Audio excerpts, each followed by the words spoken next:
What's happening? What's happening? What's happening? Well, what is up with the squad? Cess, your favorite Auntie with Uncle Tennessee's in the building. I got welcome to HDI TV. Rob the man medium and just shake my hand. Nephew, what's good? We rocking with who? I'm chilling. You rocking with your fave.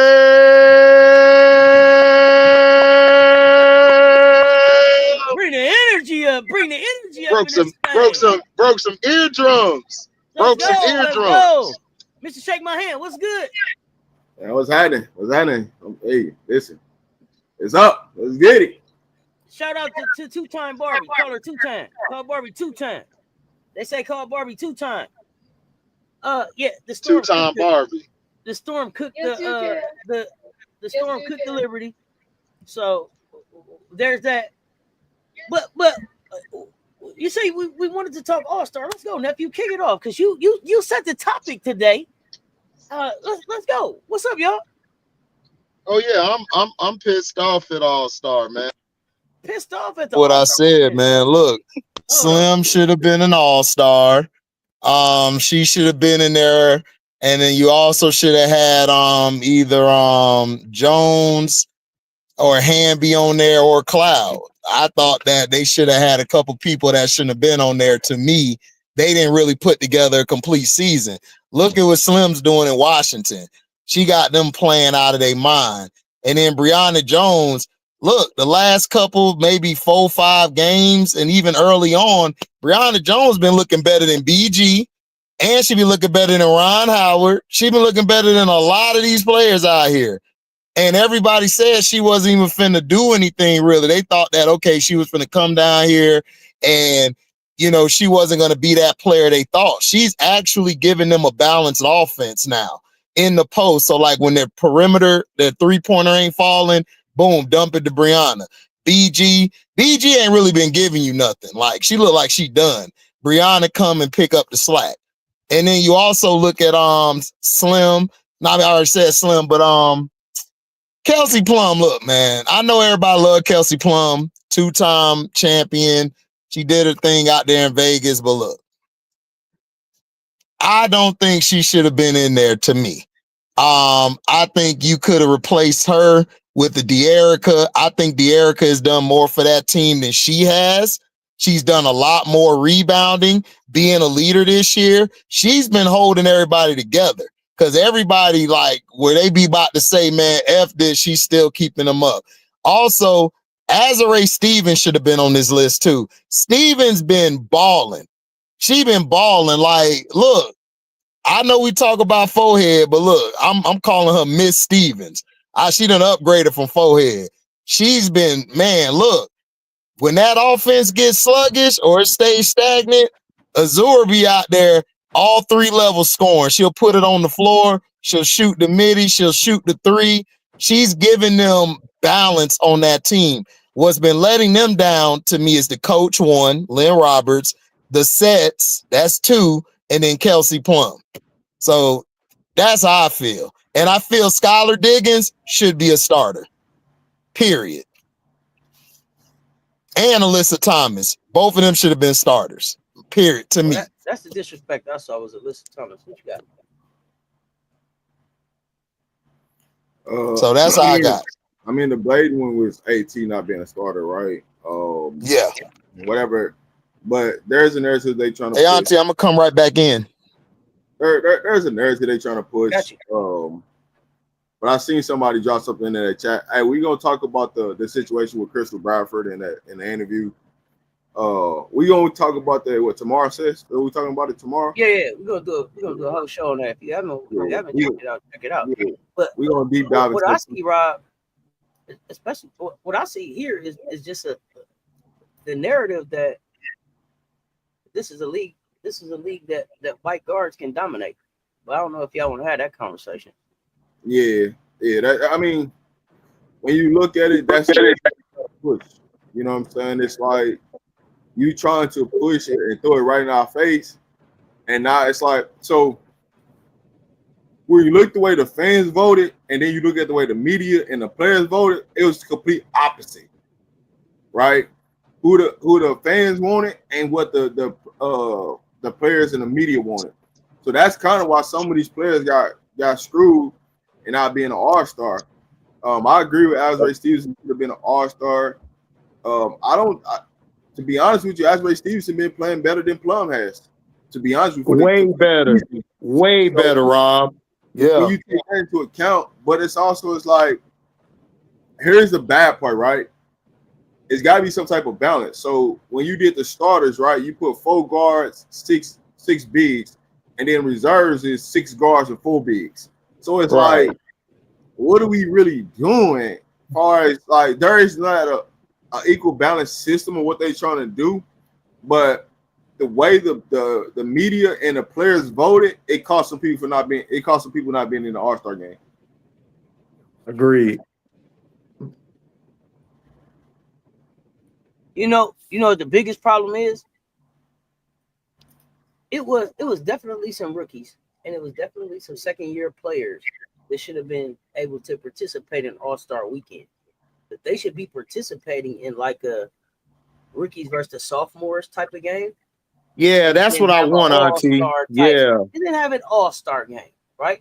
Because part of it is popularity, right? Part of it is just who you want to see around All-Star weekend hanging with your other favorite players. But part of it too is, especially in the WNBA with us, we want to see a good game. We want to see the people that's been hooping. So to me, what y'all need to have, and it ain't like they got a whole lot of other shit going on for All-Star weekend, is right. A rookie sophomore type game, however you make that up, right? Maybe you do something where people within the first 5 years, whatever it is, right? Because it may not be enough rookies and sophomores to just have that type of game. Yeah, it's not. Not last year's class. It's not a lot. Because I'm gonna be honest with you, outside of Angel, the only other sophomores balling and people can get mad is Sheldon and Camilla. Those are the only other two I see sophomores. But here's what you could have did though. You could have took the first and second year players versus the third year and fourth year players. That's what I said. Yeah. Up to 5 years. That's I like that, Rob. Yeah, I like that. Yeah. That's what I said. Yeah. Up to 5 years, and you put that pool together and have them play. And put them up against the game shouldn't be called rookies versus veterans. That's not. No, that's why we say the first. That's why we say the first 5 year players. Yeah, it's your best out of them. Let them play a game Saturday night or whatever, Friday night, and then your game the next day. Listen, you call it the Rising Stars. You know what I'm saying? Your first two. Don't call it the Rising Stars. The NBA did that shit already. Brand your own shit. Don't call it Rising Stars. I'm sorry, Rob. No, don't call it that. The NBA did that already. Move away from that. Do your own thing, women. Is five yeah, up to 5 years? I'm just giving a picture. I'm giving a picture for everybody. I'm just giving you a hard time because the NBA did it before. That's all. I really don't give a damn what they call it, but when you look at, you know what I'm saying, how you got to do it with you talking about playing your first 2 years and then your 3-4 years players in there. That game would be that game would be more interesting than the actual All-Star game would be. But it would also bring out your social media fans, right? Your people that your fans that got really big social media followers. The battle of the social media followers. Right. Something like that. Right. Something like that that gets people engaged. I like it. But something that's gonna bring that crowd, that's gonna bring the hoopers, and then it's gonna bring the money. You know what I'm saying? Because what you ultimately trying to get down to is the money. So that's what I like. Right. Social media versus the present. Yeah, something. I don't know, something. Hey, listen, you gotta do something. Here's the thing, though. If you tie something with social media into that game, it would take it to another level to piece that. Because like my mind envisioning that game being played, like, hey man, how can I tie this back to social media? I don't even want no captains. Hey man, you're in the first and second year, take the best players, and year 3, year 4, take the best players, and let's. You know what they gotta look like, Rob? You know what they gotta look like? Overtime select. You got to have somebody on the court. We got something going on. You got what they saying in the chat. Oh, they said such and such in the chat. That's what you need. Yeah. That's the engagement that you need at a WNBA All-Star weekend, because it ain't enough teams for people to be like, yo, I seen you when you came to my city. It ain't but 13 cities that you go to.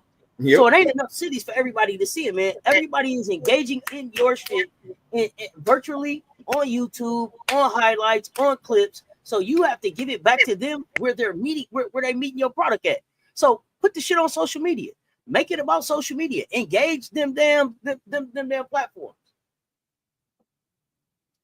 Man, all I'm saying is that and plus, like, get some of these players, like you were saying, involved with all-stars, like shooting the threes, the skills challenge.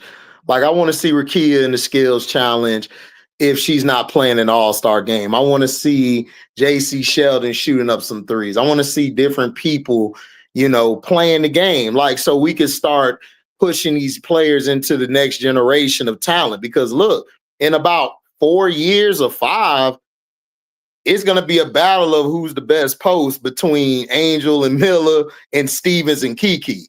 So we got to start pushing these out there. We got to push this competition out there to make the game even better.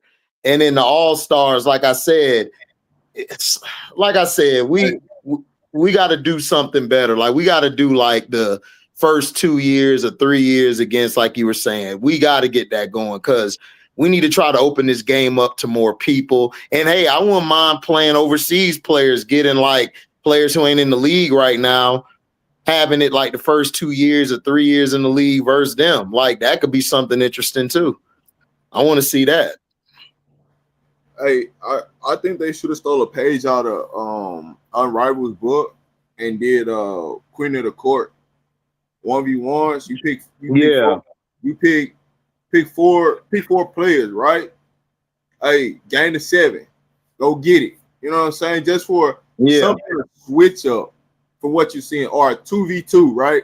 Instead of doing, hey man, you pick the best 2 versus the best 2, right? You take the 2 lists. Take the 2 rookies off Washington. Put them up against 2 people. Like, and let the social media decide, hey man, who the best 2 combinations you want to see that's not like all-star starters, right? That doesn't put another obligation on somebody. It's not in the game, and let the fans pick out who they want to see play with each other, and allow that to happen, man. It's got to be some type of more of engagement to the piece of the. That's what gets the All-Star. So, Rob, I think that you can build that. I think you can build that into. Not to cut you off, but I don't want to miss this right here. Build that into the Commissioner's Cup as like a whatever the quarter or semis, and then who that 2v2 you talking about. Have some of that take place at the Commissioner Cup day 2, right? Because ain't no other teams playing. And then have your finalists play at the All-Star. So now you really engaged. Now you got some shit that you talking about from the beginning of the season all the way through All-Star that got everybody voting, engaging, talking about their players, watching every game, that type of shit. So put your 2v2 teams together, have however many of them play at Commissioner Cup day, and then the finalists play the next week. That's what I love it.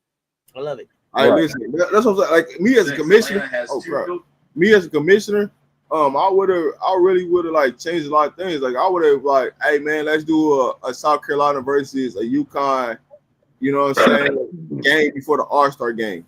Like, think outside the box. Who are the most players that's represented in the league by what school, and make them against each other, right? To represent the league, like do something different, and then have like a what's up, Motor City MIA? Have a Gino come back and coach him. Have a Don come back and coach him, so you can bridge the 2 gaps. Because I want to get the college. I started the petition for that. I want to get 2 seasons ago. I want the college. I want the college to. I would like that. I want the college because that will make it more easier, Auntie. For when these players come in, it'll be easier for them to transfer right to the WNBA because you're welcoming that. This commissioner, I'm sorry, like. This is a terrible commissioner. Like, it's like she's out of touch. Like, she's there, but she's not there, if that make any sense. Like, she don't know what's going on in her league because what you suggested, Rob suggested, these are shit. When you watched Unrivaled, you were there at Unrivaled. You showed up. Like, you should have took some ideas from there to say, okay, bet, this is what we need to do. This is how we need to push forward with the league. She's not doing that. It's like, they put all their eggs on one player. So-called player hasn't been healthy, been out. I don't even know if she's going to play that many minutes in the All-Star game because supposedly this mysterious injury, first it was this, now it's this. now you got certain fan bases like not turning in because of that. So again, I think she's handled this very poorly. And I believe that I think they need to go into the next coming years, not right now, because I know they're just going to the CBA negotiation, but they're going to have to think about after the CBA, like how they can get another GM in there, not GM, excuse me, another commissioner in there who knows how to bridge the gap between the older players and the younger players, because look, your league is going to be full of nothing but young players in about 3 to 5 years. Like the old guard is going to be gone. Like you'll probably have Asia will probably be the elder statesman in like 3 to 5 years, and then everybody else is under her. So again, we got to change the commissioner out. She's not really doing anything to push the game forward. Well, sorry, mistaken. That ain't gonna happen. You know why it ain't gonna happen? Because she keep hiring and employing anybody that's gonna help her stay the commissioner. I know. Yeah. That's getting expansion cities. So, hey, it just. Well, I'm just putting it out there because people listen to us. Because a lot of these people have been taken from us. Carolyn Peck is starting to take from all of us and the other shows I'm on. Like all these people listening to what we're saying. So I'm trying to put it out there so an idiot can get an idea like, maybe they're right. Let's start interviewing, like not in the open, but behind the scenes. Like let's start looking for somebody and see like how they can make this better. Like have them come in, you know how somebody come in and pitch you something, like want to see where their mind is at and how we can implement something. Because look at what Adam Silver did. Adam Silver was with David Stern from like way back when to now. Yeah, we don't want any of them though. But check this out. There isn't like she became the commissioner in 2019, y'all. She doesn't have. There's no term. There's no fixed contract length. Nope. She's just the commissioner. Till she ain't the commissioner no more. That's wild. Yeah, that's wild. You know who got to vote? You know who got to vote you off from being a commissioner? The owners. And you think they're gonna vote you out when you keep patting their they're bringing more NBA attached owners to be able to keep you there. So this is why the CBA is so important. I don't want to make this CBA show. And I don't think they got to be supposed to be All-Stars. What's up, J Spot? J Spot, what's the word? Hey, listen. What's up, baby? What's up? That's the key thing, though. The people don't realize is that the commissioner don't got to. As long as she keep bringing the owners deals, as long as she keep patting their pockets, she ain't got to go nowhere.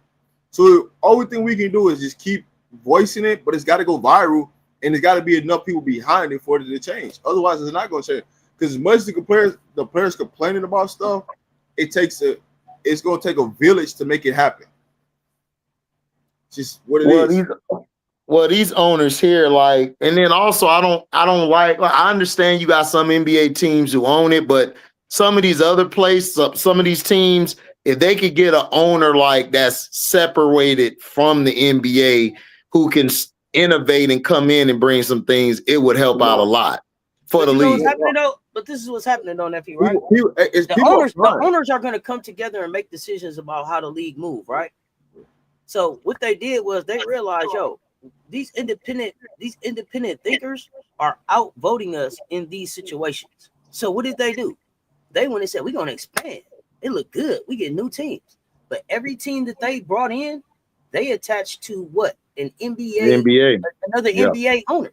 So that they can control the vote in the room. It ain't about the expansion. It's about the control. Mm-hmm. But I don't want to make this a poly sports show. But y'all check us out. Me and Lil breaking this shit down for y'all because they're taking the power from the players right in front of our face, and we're clapping like it's a celebration. Like, yay, we're getting another team. But really what you're getting is less power for these players. And so watch this shit in front of your face. Yeah, that's why I didn't want the Cleveland Rockers coming. I rather had the Tennessee team because that was Candace and they group. But they went and got Cleveland. Hell no. They said we bet you, not you. They told Jason Tatum, not you. They wasn't going to St. Louis because Jason Tatum had that. Like anybody that got that some type of player, they ain't trying to let them have no control because they can go. I understand that. No, I understand that. I know that, Rob. I'm just saying, like, that's why I wanted like a Candace to do it because it would have been better for the league if Candace would have brought her team in. That's what I'm saying. So that's what I'm saying. It's like you want, I think the W, like they need to figure out a way, like the players got to come together and say, you know what, we got to come together and try to combat this and push this back to try to get some of our players who left to let them get these teams and open up these cities and open up these doors. Because until then, the W going to be ran the same way it's going to be ran, which is a shit show and not going nowhere. I feel you, HD, but how long, I mean, how far do you got to be out the league for some of these players? Because some of these players, they have an old mentality too. So them getting a team, does that really make too much sense? I'm talking about getting the players. I'm talking about getting the players who are independent, not a D Wade type of player, but a player more like how Kobe had before he passed away. Kobe was moving in the direction of self-ownership of his own company, his own shoes and everything. And he was going to empower the next generation of players to take that route because Nike didn't want to do a deal with him. So he said, you know what, I'll just do my own deal. So we need more people like that are players who will think like that. Most of these players that are coming into the WNBA are paying their money to shut up. They're okay coming in to be silent partners. They're not coming in to shake anything up. They're coming in because they see it's a money grab. It's not a grow the league. It's not a push women's hoops further. That's not why they coming around. They coming around because it's a money grab. So those are, but the people who are coming around who are trying to push the league like you're talking about are the ones that they said no to. Hey, hold on. Ghost, don't lie on my name, Ghost. Don't lie on my name. Now you lying. Don't lie on my name, my nigga. You lucky you in this chat because I would have blasted you real brief. I've never said Angel needs to be a 50 and 20. Angel just needs to be 15, 12, and 10 if she could do that. That's fine. So I don't want to, nobody says she got to put up 50. See, yo dumbass, now I'm going to expose your dumbass. Yo dumbass basically making it seem like that Angel can't score and facilitate and assist the team. All Angel got to do is have between 5 to 8 jump shots a night, sometimes 8 to 10. She don't need to shoot 15 to 20 because she's not no damn Kelsey Plum and she's not no damn Chelsea Gray. That's not her game. All we need her to do is to take those shots. So if you're open from the mid-range and you're taking that shots, who does that alleviate for on the floor? Camilla, E. Will when she's in, Kia Nurse, and all of them. You making it seem like we were saying that she needed to be 50 and 20 a night. Why? That's not her game. So that's how I know you don't know basketball. So what are we talking about? Check this out, Ghost. Hey, listen. Ghost said it was a joke. I don't think. Okay. Okay, because I don't jokey joke. Where I'm from, I don't jokey joke. I shoot first and then talk later. Yeah, that's me. Ghost came back and said it was just a joke. It was just a joke. Like I don't play. Like I don't play. Like I don't play. Like these two up here, I joke with them because I know them. Y'all niggas in the chat, I don't know y'all niggas. Like y'all get shot effing with me. Like I'm different. My mindset different. I'm on go mode all day. I'm on go mode. When nephew was telling y'all this, and just like me, I don't play all the time. It's some stuff when I don't play. I'm not. I'm a grown ass man. There's another thing too that I don't think y'all get is like sometimes, and I do it myself. Sometimes I have to come back and be like, "Yo, my bad," because we see so much bullshit up here. We pushing back on real bullshit. We pushing back on narrative. So sometimes even when it come off as a joke, shit, I didn't even see it like that. And I see it so much that I gotta correct it. I can't even let it stand as a joke. So yeah, because what happens is this. What happens is this. There's other people who don't joke. They're gonna take that bullshit you just said. I'm still gonna call it bullshit. I don't care if you in your feelings. F your feelings for real though. They gonna take that bullshit and run to another chat and say that. Exactly. And that's so no. I gotta shoot that shit down. I gotta shoot that shit down when I'm there. When I'm around, go right you over gotta there and get be shot like, down. Oh, on Say Less Mean More, they said. Welcome to HDI. Right. Cess said. Rob said. Right. Yeah. You know what I'm saying? What up, MJ? ABC. What you shooting? You know me. Oh, I'm ABC. Kia. I'm Kia. Oh, Kia, I'm taking out quails. I'm taking out, you know what I'm saying, deer, and I'm taking out bitch ass people. You know, it's a hard job, but somebody got to do it. You know what I'm saying? Somebody got to do it. We just dropped the link, you know what I'm saying? We ain't did it in some Sundays. So we just dropped the link for people to pull up. Was it a drive-by? I don't do drive-bys, MJ. To me, that's a coward's move. I go face up personal. I don't do drive-bys. Because that means innocent people will get involved. And I'm aiming at you. Rick, we saw your question. We couldn't help you with it. That's why we didn't answer. We don't know. Ask it. If you asking us, you need to work on your ribs. Right. Oh, no, I don't do a walk by. I go to your face, bro. I don't walk by, drive. I don't do nothing by. I do it. I do it. We're gonna drop the link on this Sunday. You know what I'm saying? You want to come give your thoughts about, you know, the All-Star, who you like, who should be in the game, who shouldn't. Before y'all come up here. You come up here in ignorance, I'm telling you, we gonna just dismiss you. So man, we're gonna open this thing up for anybody, you know what I'm saying, you want to join this Sunday, you know. It wasn't even about you being rude. It was just this ain't, we can't help you with that. Nations of fever. You a bitch and your daddy was one. You should have had your mama swallow you, Nations of fever.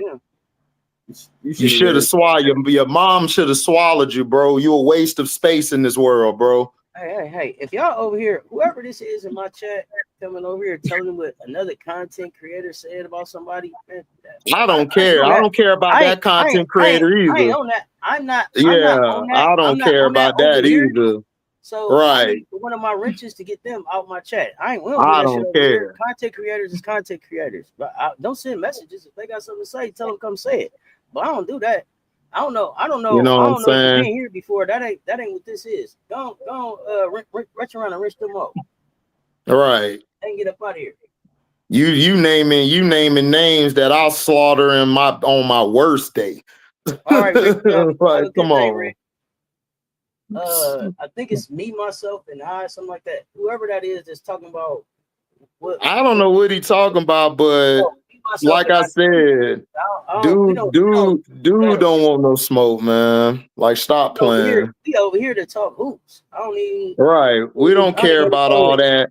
We don't beef for nothing. We say what we say about sports and we move on. Y'all want to come on here and make it something else that y'all not even like that in real life.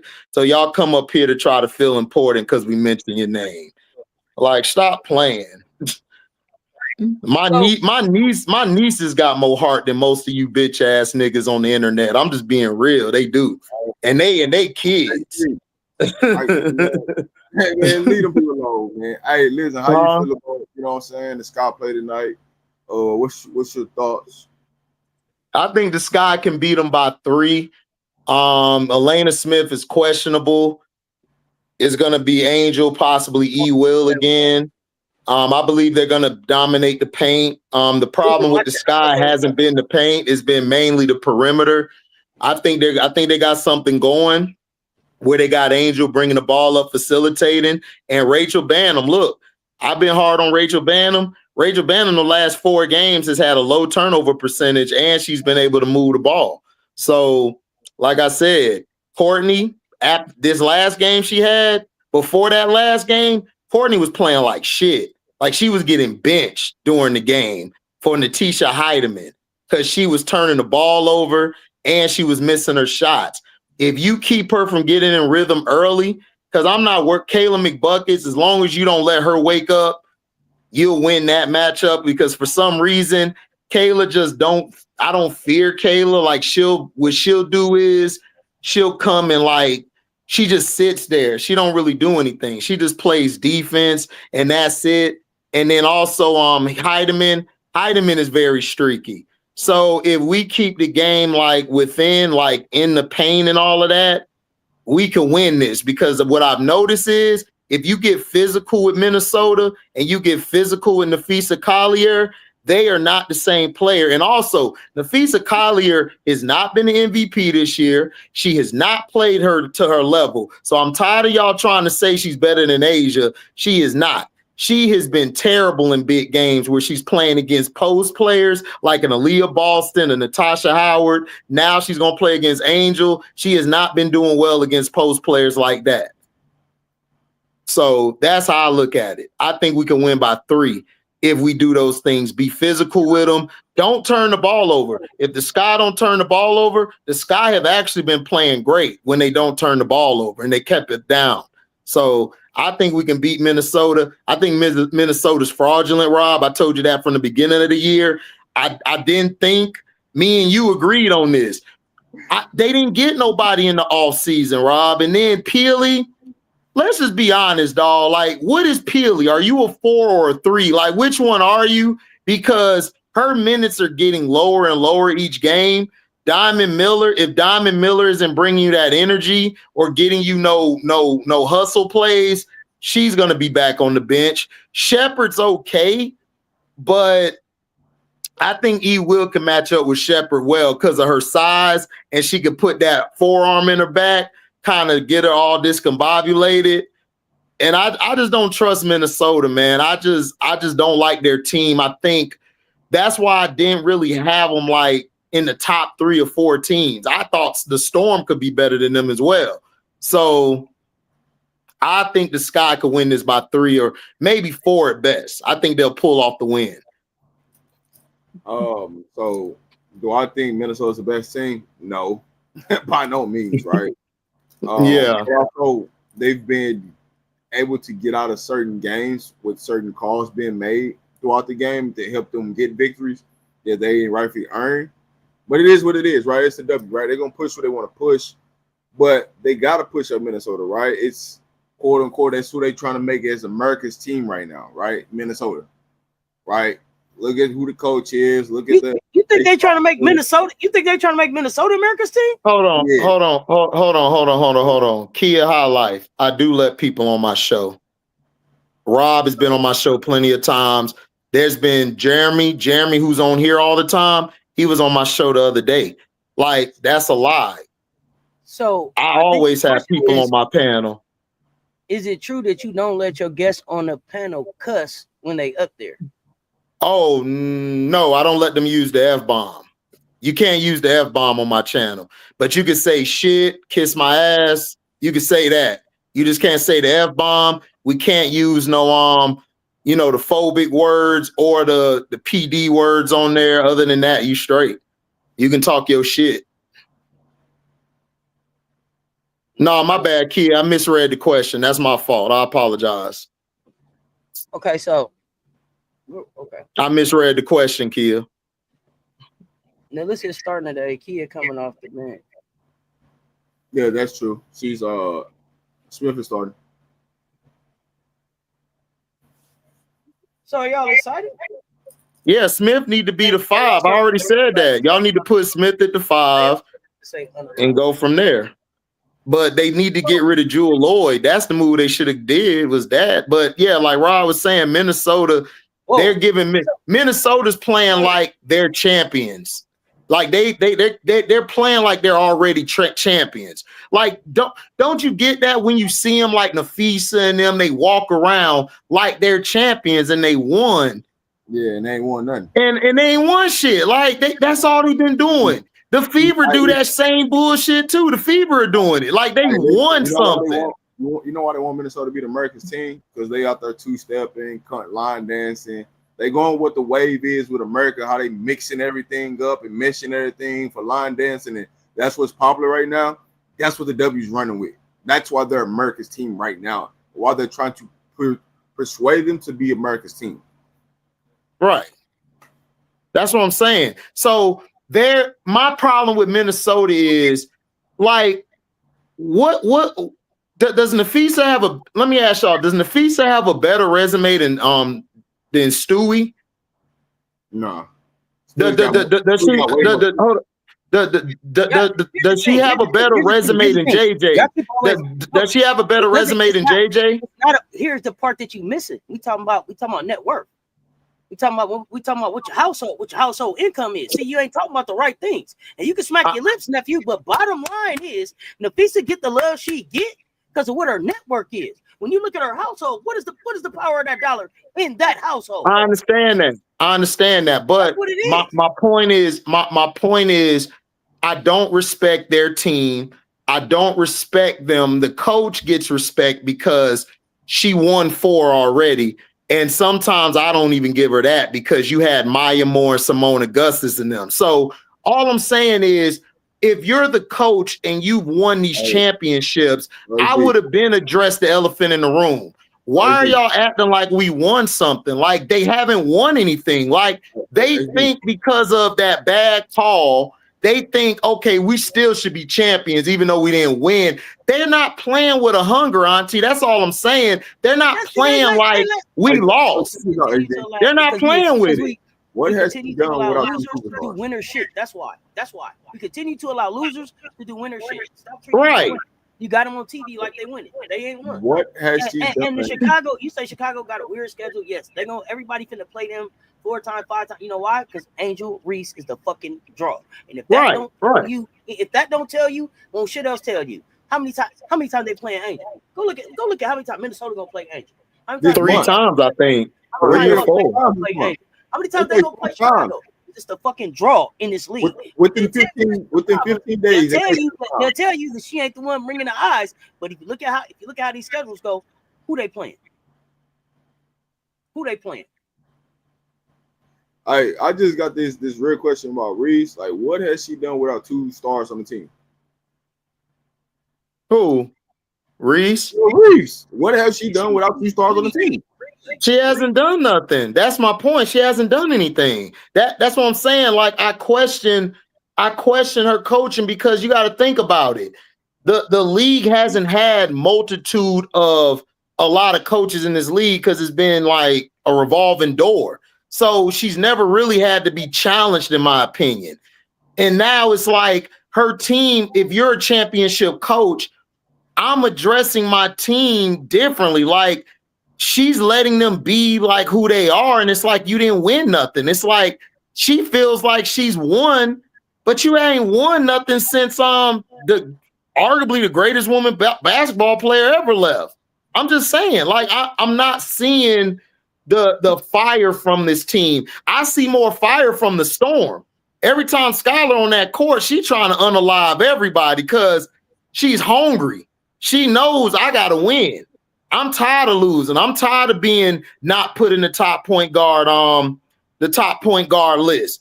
I don't see that from anybody else on that Minnesota Lynx team. I don't see it.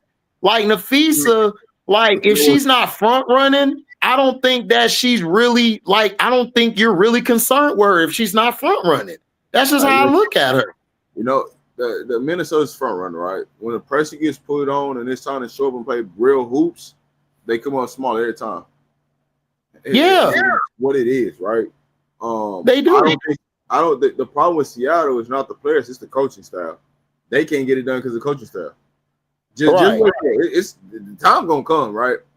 When it gets time to crunch time and it's time for Quinn to coach, that's what they're gonna feel at. I mean, I feel you, but if they play against the Minnesota, I think the Storm will beat Minnesota. I just think they will. Gabby Williams is turning in, to me, I got her up for DPOY along with Thornton, Asia, and Angel. Like, those are my 4 DPOYs right now. AZ, tell me what's the difference between Seattle and LA? Who, the Sparks? Yeah, tell me what's the difference. Talking about with the difference? The difference is they have a leader on the floor. They don't have a leader in LA. There's just a bunch of talent players that just go out there to play and just hope whoever get hot wins the game. Seattle, it ends with Skylar and it starts with Skylar. If Skylar's not on her A game, leading or firing that team up, they're going to get beat. That's just how they play. But I think they beat Minnesota purely with they interior. Yeah, I think they beat Minnesota because like Skylar and them is like dogs. They're ready to tear, like Skylar ready to tear you up. Here's what I'm saying. Here's what I ask you. Malonga, the Malonga that we saw today, if she's able to stay on the trajectory that she was on today, who the hell in Minnesota gonna do something with that? I don't see much. I don't see many. That's what I wonder. When you talk about Seattle versus Minnesota, I don't think Minnesota can match up with Seattle's bigs. Yeah, but what did Minnesota do? Who did Minnesota bring in? Like, what did they bring in to say, okay, this team could get over the top? I think Minnesota took a step back before the season started. Like, I'm with Rob. I'm with Rob. When Rob said it, when Rob said it, and then I went someone, they just, Auntie, what have they done? Because look, Rob, I've been watching Minnesota since preseason. I didn't like how they looked in preseason. They just didn't look to me like they were hungry. I've never been on Minnesota. I've never been a believer. So right, you know why I brought up LA for in this situation?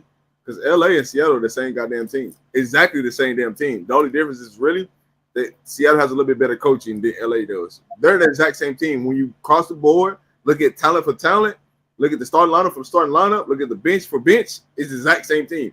It's just one coach sucks more than the other. That's the difference. They're built structurally the same exact way. I don't know because look, think about it. Just go through it. Okay, Gabby, to me, Rakia is not a 3 to me. Rakia would be better at the 2. That's just my personal opinion. I think Gabby's a better 3 than Rakia is.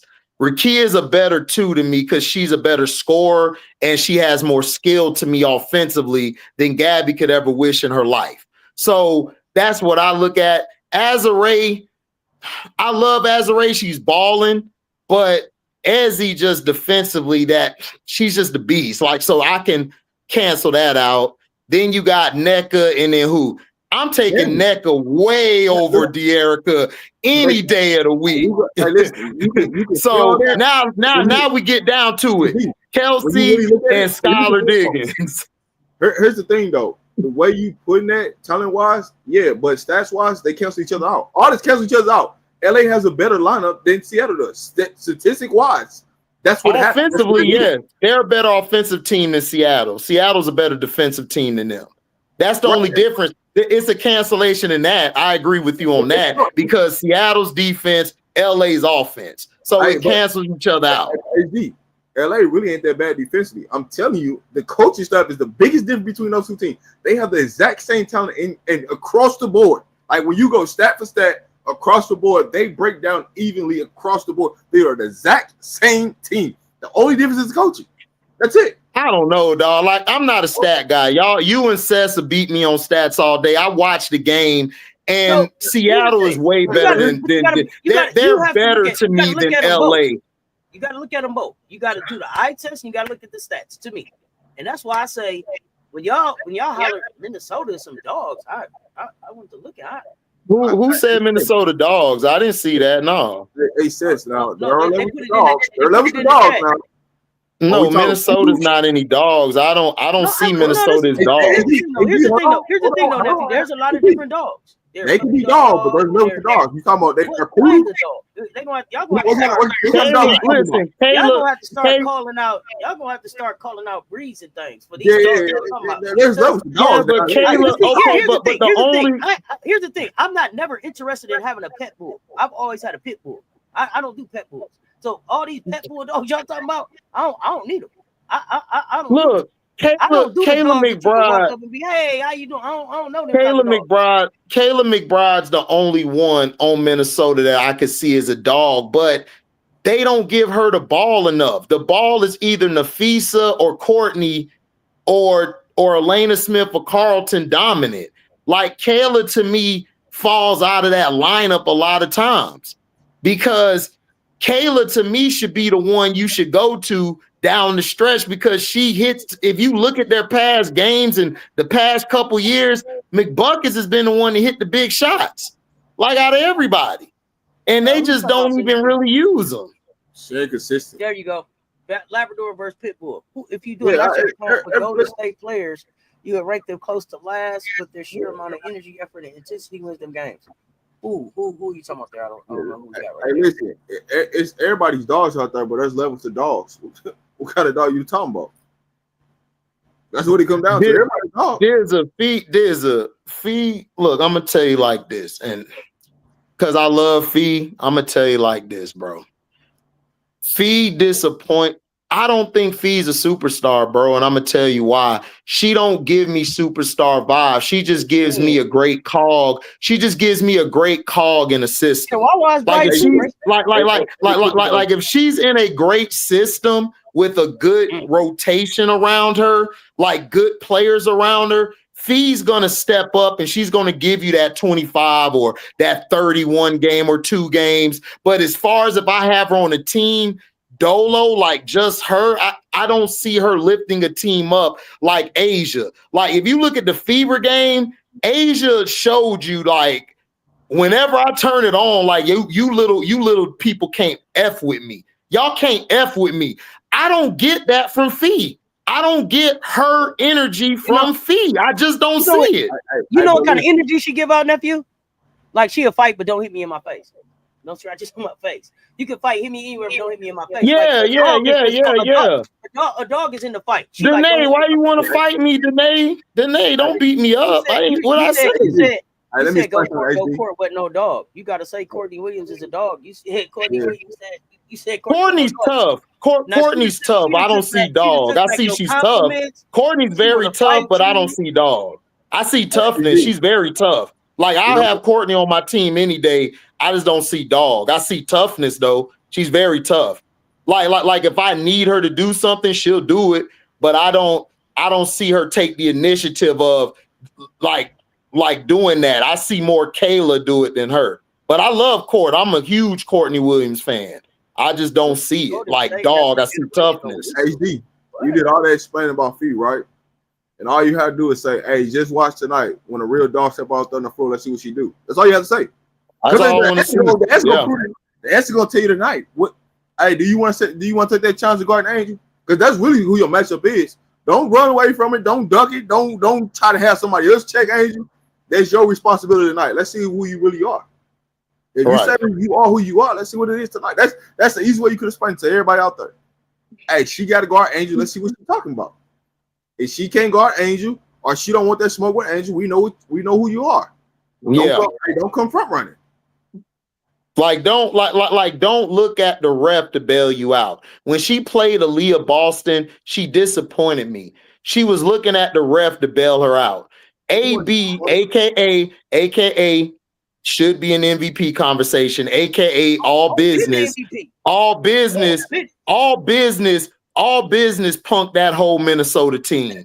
And Ari McDonald, Ari McDonald was taking Courtney and them to the shed all night. I'm sorry, her and Mitchell, Kelsey Mitchell gets disrespected of any player I've ever seen. I've never seen a player who has bailed her team out so many times get treated like she's just a player there.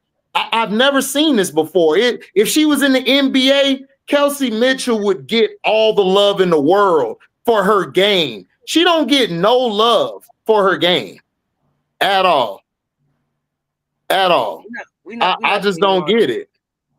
We're not doing it wrong. It's all love, fam. So how you feel about Paige being a starter in the All-Star game? How you feel about that? Paige should be a starter. Paige should be a starter. Paige has been the best. She's been one of the best guards this year. Like, period. Like, I don't want to hear like it. Listen. Citron and Kiki are playing so great, but Paige is on another level. It's crazy. Them two are balling, but Paige is up here. And what makes Paige so different, Paige is doing it on all facets of the game. Rebounding, defending, assisting. When Isaiah James was going off, Paige said, keep going. With her on the jump ball, JJ, I'm going to tip it. Go. Those are things that show me your IQ is high. I don't think flat back end up there in Indiana. I don't think she had that IQ because she has more of a me. Paige has a we. This is what we need to do. Like we finna win. And when you say, look, listen, I wouldn't be surprised if Enrique, Dejanay, and some more vets get traded before the deadline because look, Quinterly, Paige, and Isaiah, that is a dangerous three-headed monster that could be in 3 to 5 years the best trio in the league. Have you been listening to me? Have you been listening to me? No, I've been listen. I've been on Isaiah James forever. I told everybody, Isaiah James, Chicago needs to get her. Chicago needs to get Quinterly. Chicago needs to get Nye. I watch like you do, faithfully. You know, listen, 3 games into the season, I told Cess, Enrique and Dejanay need to sit down. I need to play them young pups. I said that 3 games into the season. Yeah. Man, go ahead. listen. Enrique don't want to be there. Go ahead and sit her down. Get up. Just let it go. And just let it rock. You know what I'm saying? Because I already seen this coming a mile away before they even did what they did. I said, yeah, go ahead and let the young dogs rock. Because that's what I'm saying. Like Paige, like out of there. You ain't gotta worry about these. Listen, Skylar should be a starter. I know that it's a fan vote. It's a popularity contest, but Skylar should be a starter. And Paige should be a starter. Kelsey should be a starter. Coming off the bench should be Sabrina. Sabrina should be coming off the bench. Kelsey Mitchell should be ahead of her right now. I'm sorry. Your peers still have to vote you and the media. See, this what I understand that. But I think the peers. I think the peers could be very biased. I just think they do. I think a lot of the peers. I really don't think they like when they chose Angel 12. I think they don't like Angel because Angel be busting their ass and making them work harder than what they want to work. I think they'd be like, man, we really don't want to go against that. Like that's too much energy I gotta exert.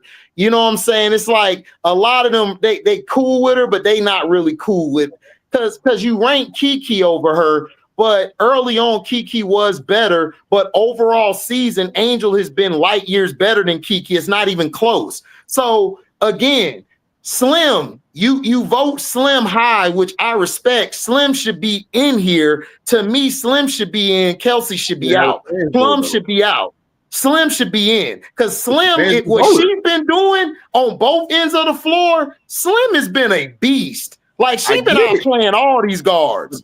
Seriously, like you take into account the fans. You got to take 25% into the media, 25% into the players. But the fans are idiots, Rob. They idiots. Like let's be honest, they're idiots. They don't know. They're idiots. You can't say they're idiots when they voted Angel Reese for it, and then the media in the players voted her 12th.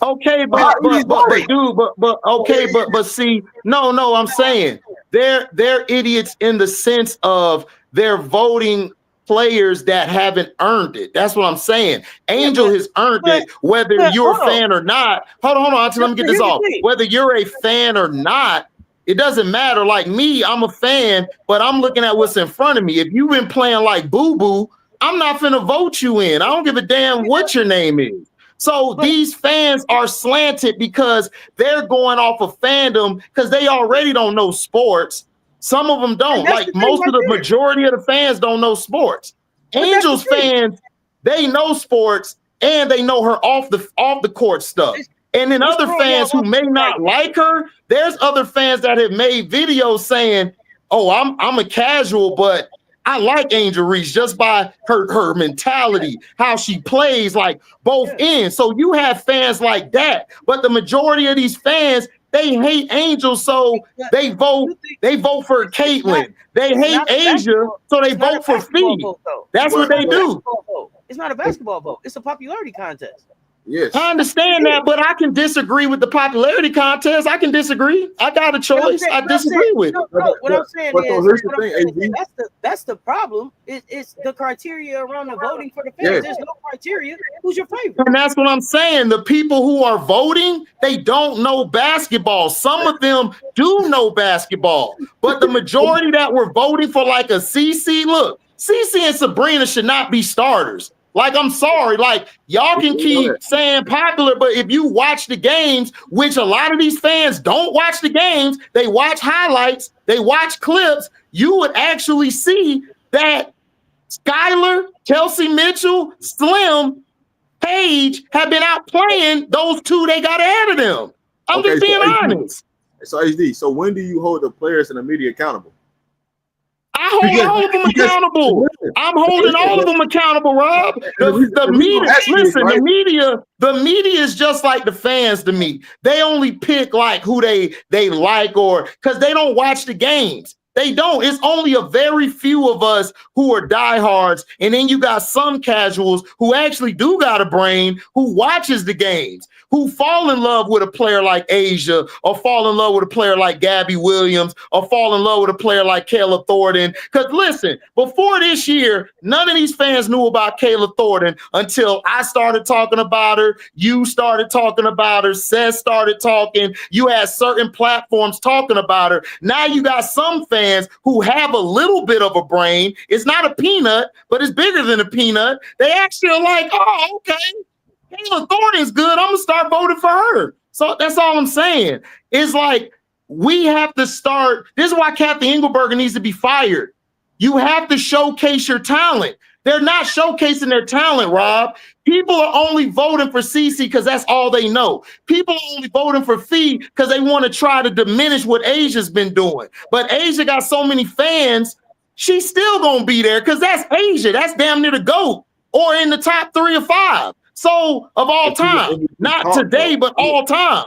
So that's all I'm saying. But so the thing about it is, as much you can get on the fans, even if the fans get it wrong, the players and the media can fix it. That's the thing about it.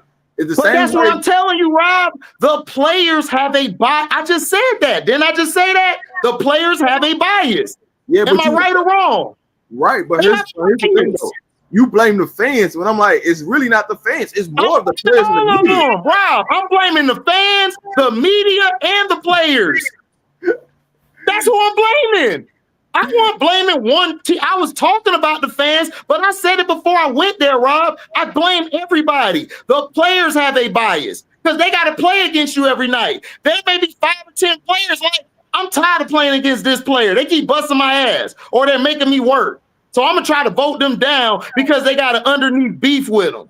So I know this. The media may not like a player because the player's not apologetic. Like Asia's confident black woman. I don't like her that much, but I gotta vote her 1 because she is this, or I'm gonna vote her 12 because I just don't like her on the court. Like it looks thuggish to me. You got many people who really think that because I'm in journalism. I graduated with a journalist degree, so I talk to different journalists from papers and all over. And you have some who are like, I don't like her because she's black, or I don't like her because I ain't like the way she ain't say hi to me. That's what they do. So I blame everybody. This ain't just to the fans. It's to the media. It's to the players. All right, so check this out, right? The media only votes their way because they ask you for an interview and you refuse to give it to them because you see the unapologetic exactly stuff. So they hold that against you. So it's not always they don't like it. It's because, hey, man, they asked you for something and you denied it because you see the type of articles they write and you don't want to be a part of it. So that plays a huge part, right? It's just like exactly right now, right? You didn't want to do this, right? And then you upset because ain't nobody out here blowing up your name or blowing up your platform, but the person that's trying to help you blow it up, you just throw us out the window. So I get it, but you know what I'm saying? Because everybody not gonna agree upon who their favorite players in the league. A lot of the media, they just gonna ask questions because that's their job.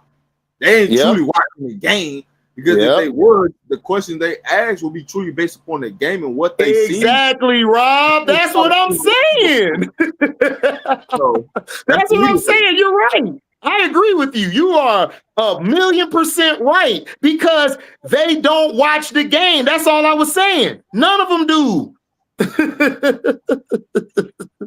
I understand. Oh, the Ace is finna blow the sun out. Now, Alyssa Smith should have 15 rebounds tonight, but I don't want to say that because Auntie will be like, nephew, remember you said? Right. I mean, right now it's the Jackie Young show right now. Hey, listen, Jackie Young, look. Hey, Jackie Young, look, I'm going to say it right here, y'all people in the chat. I don't care about you or your mama, your daddy, your grandpeople. Listen, Jackie Young, the best guard in the league. Fight with your daddy, your mama, and all of them. I'm done. I had to say that. I had the mic drop real quick. That's all I had to say. Because y'all been playing with my dog J.O., aka Jack name. I don't know why. Listen, if that's your guard, you can have her. But I'll see you at the park with Alicia Gray. See when you're ready to play. You can have her as your best guard in the league if you want to. I will. I see you at the park with Alicia Gray. I will tell Alicia Gray don't disappear sometimes. I'm just letting you know. We standing out here at the 3, busting your ass. Busting your ass. You better make sure Jackie wear a purple scrunchie. I told you it's a thing now. All right, bet. We'll see when they play. I love Jackie, but I love Alicia. If I had to choose between Jackie and Alicia, I'm choosing Alicia every day and twice on Sunday. I don't know, man. Alicia take too many back seats to me. I need somebody who's gonna throw that thing up. She take too many back seats. But is she taking the back seat, or is it more the way they design the offense to try to run it to Ryan Howard? I think it's a back seat. No, I think it's a back seat because they go games without even passing her the ball. And Alicia Gray has been in the league a while. She has earned the right to say, look, give me the goddamn ball, move out the way. She's earned it. You can say whatever you want. Alicia's earned it. And sometimes to me, she bows out to me sometimes. And I need her to say, look, stand your ass in the corner. I got this. Because when that Alicia Gray turns on, Auntie's right. That's the best guard in the league. When she turn it on and you can't touch her, and like she's like, look, and she talking her shit, she got that fire. That's the Alicia Gray. But it's too many games I see. She like, you go ahead. I'm like, come on, Leash, take that ball and shoot that shit. You must ain't been watching Jackie Young this year then. Because there's been a lot of that. I've been watching Jackie Young. Jackie Young been jacking it up. She been jacking it up. The problem with y'all, no, she has. The problem with y'all is, I told you, Rob, y'all didn't go get a wing and y'all didn't get a post who can help Asia out. That's your problem. Is Jewel Lloyd, Kiki, and your sorry ass bench. Your sorry ass bench is the problem. That's not the issue, man. Y'all should have fired Becky 3 games ago. Becky should have been with her walking papers out the door. You know that. Come on. Stop playing. That's not the issue. That's not the issue, man. It's not. What's the issue then? You just got rid of Jordan Holmes. Whoa, hold on. You traded for an Alyssa Smith, who has been getting destroyed by every damn post damn near in the league. You go get an Alyssa Smith for a first-round pick? Yes, because we're looking for a Richard Pryor. Yeah, hello. He don't know, Cess. He don't know yet. He don't know. That's why I'm letting him get it off, because he don't know. That's why I'm letting him get it off, because he don't know. Well, yeah, we looking for a Richard Pryor around this. Hey, that's what we looking for. Oh my God, you didn't see the job posting that we put out. Now I don't know what the job poster said. I know why they went and got her. We looking for Richard Pryor. They're not looking for no bench players, man. They looking for people that can just do comedy on the bench. You know what I'm saying? And listen, AZ, you got one job, well, 2 jobs. The only job you gotta do is come in and play defense and rebound. That's the only job you got. You can't shoot the ball, you can't do nothing, you come right back out the game. Hey, listen, this is documented information. Documented. Oh, I didn't make this up. That came out somebody's mouth that was there. They said they wanted me to be Richard Pryor. Okay. I ain't make that up. That wasn't a joke. That wasn't meant to be funny. That was serious. That young lady said they wanted me to be Richard Pryor. Yeah, Danielle Jordan. You seen it? Yeah. Say it. I ain't gonna say the name. Y'all better go find that interview. This is why I said, Auntie, Hall of Fame coaches get fired too. That's all I got to say, man. Hey, but see, here's the thing, though. Remember me? Let me tell you something, AZ. I've been raising my hand, asking y'all to tell me about the time Becky Hammond coached the shit out of any game since last season. I've been waiting. Y'all ain't told me yet. Hey, AZ, you want to know the real problem is? What's up? Remember earlier this season when I said we look exactly like we did last year? We didn't fix shit that we did last year. Whole bunch of talk. Everybody was like, hold on, it's coming. Nah, the fuck it ain't. I told y'all. We've been hoodwinked, bamboozled, led astray. I told y'all. That was like getting What's healthy. up, Rob? Getting Rob, what you were saying, Rob? It's fucked up over here. You want me to tell you what the real issue is? Hammond ain't What's exhausted. the issue? Tired for what? Tired for what? Riding Asia's goddamn back. Don't get me started about Becky Hammond. Hammond ain't tired. Tired for what? No, Tell she me Right. about the time Becky coached anything. Tell me about the practice that you see. Let me tell y'all something. And Rob probably was gonna tell y'all, but I'm just gonna say it because he ain't said it yet. Becky don't even bring a goddamn whistle to practice. Somebody pull up. I got a prize for somebody that can pull up a picture with Becky with a goddamn whistle in her mouth at any time in the WNBA. Practice anytime. Pull it up. Listen, I said this last year. I said this last week on the show. Look, Becky thinks she's Popovich, dog. And it's like she thinks like whatever I do, you better do. Like she just feels she could win off of her laurels. She don't coach no more. Like that's what happened to Popovich. He thought I'm gonna get rid of Kawhi, and he saw what happened. He looked. I ain't been shit ever since. Cause all I had to do was bend and actually help the player out. But no, I wanted to be like, I'm that person. I could do whatever I want. And she's doing that with Asia. She's like, I got Asia. So whatever, we're gonna figure it out now. You can't play like that. Hey, You can't do that. Video? They removed the video? Oh, hey, I already watched it. So I already watched it. So I know what it is.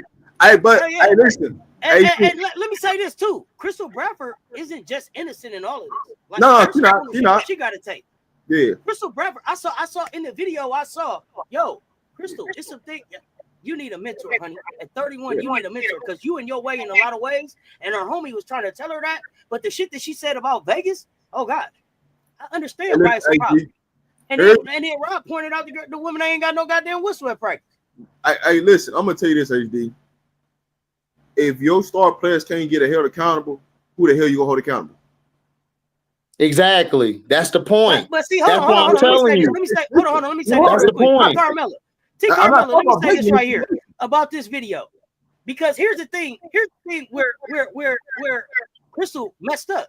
See, Crystal showed up and introduced her goddamn representative to them.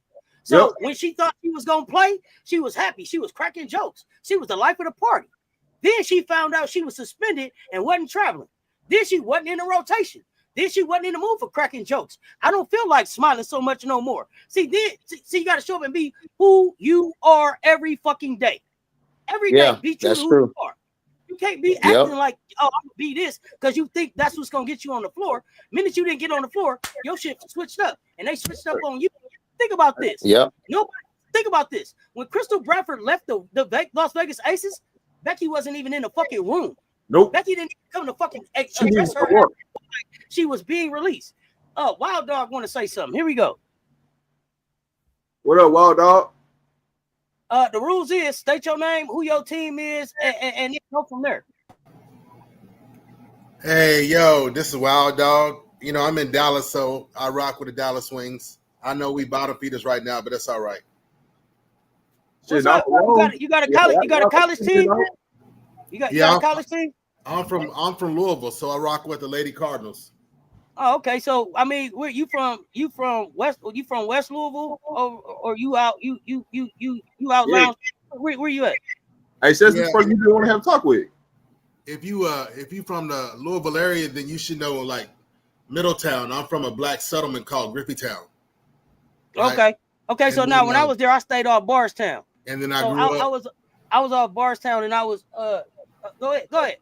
Yeah, and then when they try to get me in so-called better schools, and then we come up through Newburgh, and I know you're. Okay, Newburgh. Okay, that's absolutely Newburgh. Let's go. So I wasn't trying to disrupt anything. Y'all have a great show going on, but I just keep on missing y'all, and I'm just like, and I'm tired, and we trying to cook, but I'm like, I need to roll up. The Lady Cardinals are the Louisville Cardinals. Yeah, Louisville. The Louisville Cardinals. Born and raised. Louisville first, Cardinals forever. Yeah, you go down the basement, ain't bleeding red everywhere. The floors, the walls. Yeah, Lorenzo. The wings are coming up. The wings are straight. They coming up. I like that core they got. Hey, them three young bucks. Hey, but I came to make a confession because usually we've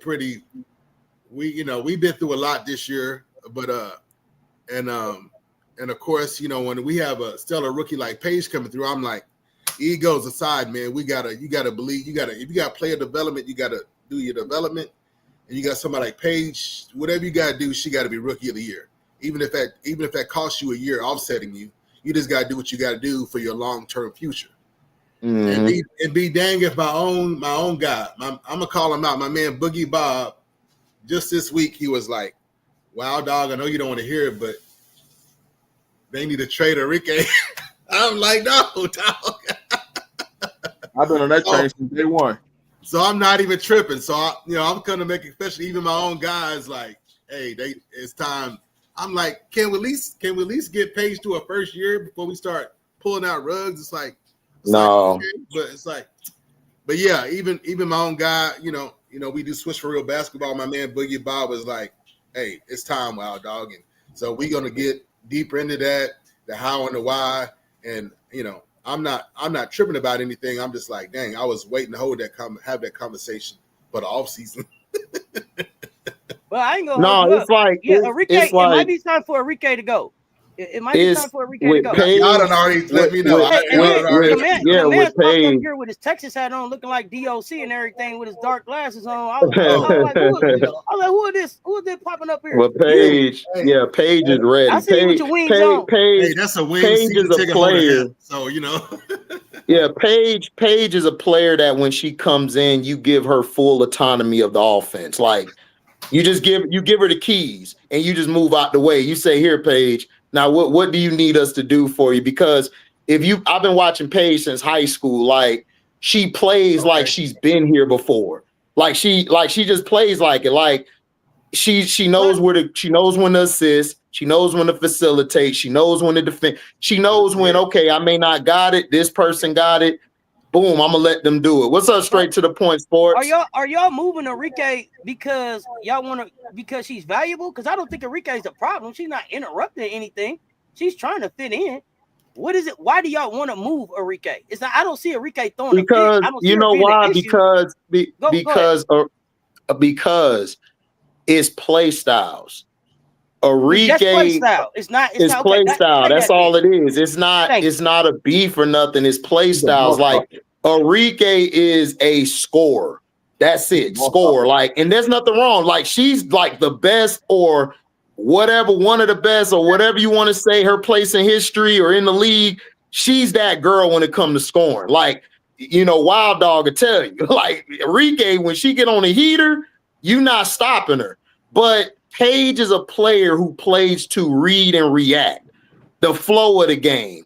Enrique is a player who can't get her shot. She's a volume shooter. She's a volume scorer. She got to let the ball fly in order for her to get going or even have an impact on the game. She can't have an impact any other parts of the game because that's just her style. It's not her fault. That's just how she plays. Sometimes that doesn't fit. She would be good for like a team like Connecticut, where they need somebody to just go out there and give them buckets. It'll open it up for everybody around them.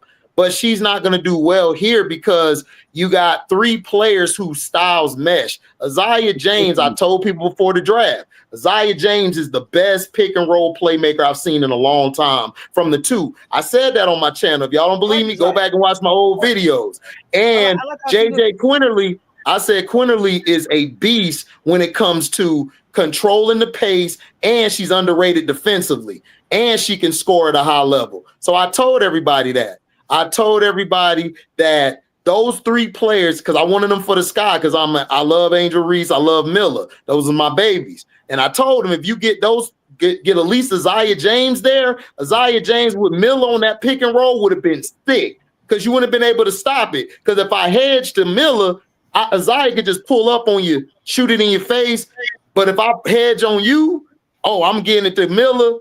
That's an easy 20 to 25 points a game for Miller. So that's what people don't understand. Enrique's game, she got to be able to shoot the ball whenever she wants to.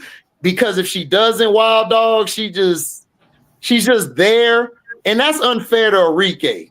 That's unfair to her. She put too much work in this league. But Paige, if you want to win championships, I'm going with them three. And I got to move from the vets. I got to let the young bucks take over. Because look how happy Lee Rue is. Look how happy Big T is. I ain't seen Big T smile in like 8 years. She done got an assist from Isaiah. She was like running down the court, smile. Hey, so check this out, HD. The reason why you don't need Iriafen no more, defensively, you're better, right? You don't have to cover up nothing. Facts. You don't have to have her try to figure out the scheme of who to guard. You could just go across the board. Hey, you got Zaya, Paige can have her own, Quinley can have her own, and you can allow them to. You can play differential styles of basketball, right? You can come up and press. You can go 3/4. You can play half court, but it allows you to play the offense that you really want to play, and that's getting downhill, taking the rim into a dribble drop offense. That's really the only difference right now is when Iriaken's in the game, the ball just stops. So then it's like, oh man, now you gotta wait for a ball screen. Instead, now it's, hey man, get downhill, turn a corner. If you got it, if you don't, kick it to the wing. That person's coming right off for you, and it's allowing the bigs, and now they got easy shots. That's really be the big difference. Like, it's not crowded. You don't have a lot of crowded space. You got spacing on the floor. You have everybody can pass, shoot, dribble. Versus with Iriaken, it's like, man, the ball got to stop. Then we have to go to this ball screen. Then it's like the game got to change because she's in the game. Versus when she's not in the game, we can just play basketball. It don't matter. Just get the ball out. Let's go. And so now it's like, man, what can you get back valuable for her? Can you go find you a quality forward? Right? You got the 5 position. You don't need nobody else at 5. Can you go get you a quality forward that can help this team go to another level? And I think where the team that she might end up going to, I think she might end up going to Washington. That's who the team. For Aaliyah Edwards. For Aaliyah Edwards. I think for Aaliyah Edwards. I think that's what's going to end up happening in the grand scheme of things. Yeah, Rob, I'm glad you hit on that because when we talked about digging into it, the very first thing that came up was the downhill style of basketball. That's the number one aching reason why with the shift of what we need to do. And then, you know, how I come up in my style that I played, I'm like, why are we soft in the middle? You know what I'm saying? I'm like, we need an enforcer, you know? And you hit the nail on the head right there. So those two things alone, you know, some shifting, something has to be done, and I'm breaking down on it. So all we're gonna try to do is try to get, you know, the fan base to try to soften the fan base on it because right now, the way Dallas folks are, and then after what happened with Luka, boy, look at here. Y'all gonna win, but y'all gonna win with Cooper Flag. Y'all weren't gonna win with Luka. But I'm just saying, bro, like, you know, I know, okay, but remember, just remember, it's sports, entertainment. Yeah, it's sports, entertainment. You got basketball operations. That's the group. That's who wins you the chip and everything. But you've got thousands of other people and other organizations that run everything else. So Patrick Dumont, the new owner, like I was looking around, I was like, who is that? And I was like, who is that? I done met everybody. I was at the time, the CEO still at the time, Sid Marshall. I was hanging out with her and then speaking to her son. I was like, who is that? It's like, oh, that's Patrick Dumont. He's the new owner. I was like, man, why get the energy? He's a goober. And I love eating crow. I'm one dude, I love being wrong, and I'll break down why I had my position and why I was wrong. I love eating crow. It's all about the game. But this joker here, dog. This joker here. And then don't even now I can talk about the rumors I heard about Kid. The Knicks did us a favor. Understand, the Knicks did the Mavericks a favor because why was Kid on the bubble? So you know, some of this dysfunction, the Mavs are on cruise control. Nothing for you to do. You on cruise control. But why you act like you go to the finals and like you did something? You wrote a check. There's nothing for you to do. You paid that money, you bought into it because everything was already set up and done for you. Everything's on cruise control. So it's I know everybody else is like, oh, that was in February. And for the rest of y'all, that was yesterday. That was last year even. Here, the climate is not the time. You know what I'm saying? It is not the time. And people are gonna be like, I understand. Enrique's not Luka, but I'm telling you right now, I go to games, I go to events. Enrique is so loved, you know. Now, yeah, even having the conversation, I think we're prepping for a conversation at the end of the season or off season. I don't even think we're actually going to have the conversation during the season, but we'll see. You know. I mean, look, I'm like this, man. I'm about winning. I don't care about all of that. Like, you love a player, that's cool. She did what she did. Look, Enrique don't win you chips. She just doesn't, and there's nothing wrong with that. Like, she's a solid player. There's a lot of Hall of Famers that's in the Hall of Fame for being what they were, but they're just not in that room when it comes to talking about winning as the leader and the head of the team. And she, to me, just stifles the ball too much. It's time to move on. You got a better set of players that you can win with. You just got to add that 4 like Rob do. Because look, my dad's a Dallas fan. God rest his soul.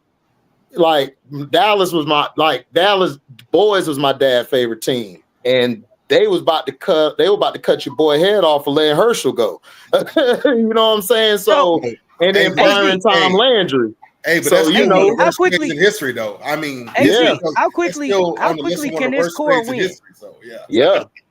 How quickly can you win but with guess this what? core, though? Dynasty, though. What'd you say, Auntie? I want to know how quickly, if you get rid of Enrique, how quickly does this young core win you a chip?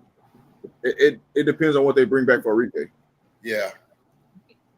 If they bring back Aaliyah Edwards, what I want to know, if they bring back Aaliyah Edwards 2 to 3 years, 2 to 3 years or less. Okay, now, Wild Dog, you in Texas. Is Aaliyah Edwards enough to fill up the seats like Enrique does for the 3 years till y'all do win it? Because Enrique leaving takes people away from spending money at the Dallas Wings, right? Am I right or wrong? Yeah. Okay, so I mean, Enrique is there. Part of this is to put the butts in the seats. Season tickets. Can you put the butts in the seats? Season tickets been on a waiting list.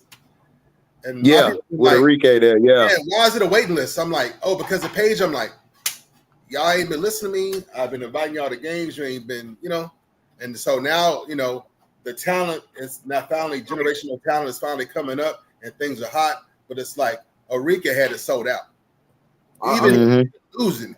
If Enrique come down the floor, hit a shot to go ahead, we still lose the game. It's a party. Oh, yeah, because Enrique got the workout. They got to push us off the UT Arlington campus. This is what I'm saying. Like, me being at games, me being present, we lost the game. She hit a shot toward the end of the game to get us ahead. We still lose the game, and it's a party. They got to push us out the arena. They let us have part of the UT Arlington campus. I'm just trying to be real with you when I try to. No, you're real. Oh, you're right. You're right. Because I played. I'm a gearhead. I'm about winning chips too. But dude, I was an entertainer at the same time, literally, and been an all-star entertainer. So I've seen the whole other side of the coin and how the money has to move things. And if you're trying to do things and winning the chip, dude, you got to have money. You have to have like expendable income. And when you got teams, going into luxury house, well, how can they afford to do that? Because they make so much. They'd have already made the money. If they're not spending money they're making, they've already made the money already, right? So no, Enrique already has this season tickets on a waiting list. Enrique already has this with a strong fan base. Well, y'all suck. Well, we don't know it. We having a good time. We spending money. That's our gal. So here's my thing though. Even if you get rid of Enrique, them tickets already sold because of Paige, and you have draft capital. So what you gonna get back from Enrique is, can you get back a player right now that can help us right now? Because the draft capital ain't changing. The draft capital is what the draft capital is. So if you can land some prospects in the next 3 years, where there's some franchise moving pieces in these next 3 years, and with the depth of some of these drafts, the gap closes faster. Yes. Well, I'm like, these tickets is sold this year. When you move Enrique, are those people that you talked about selling the tickets for the next? Hell yeah, they gonna stay because you're gonna be winning. Listen, winning cures everything. Yes, it does. Winning cures. Look, I don't care what y'all say. I've been watching sports forever. if you're winning, this is why they forget all about that player. No.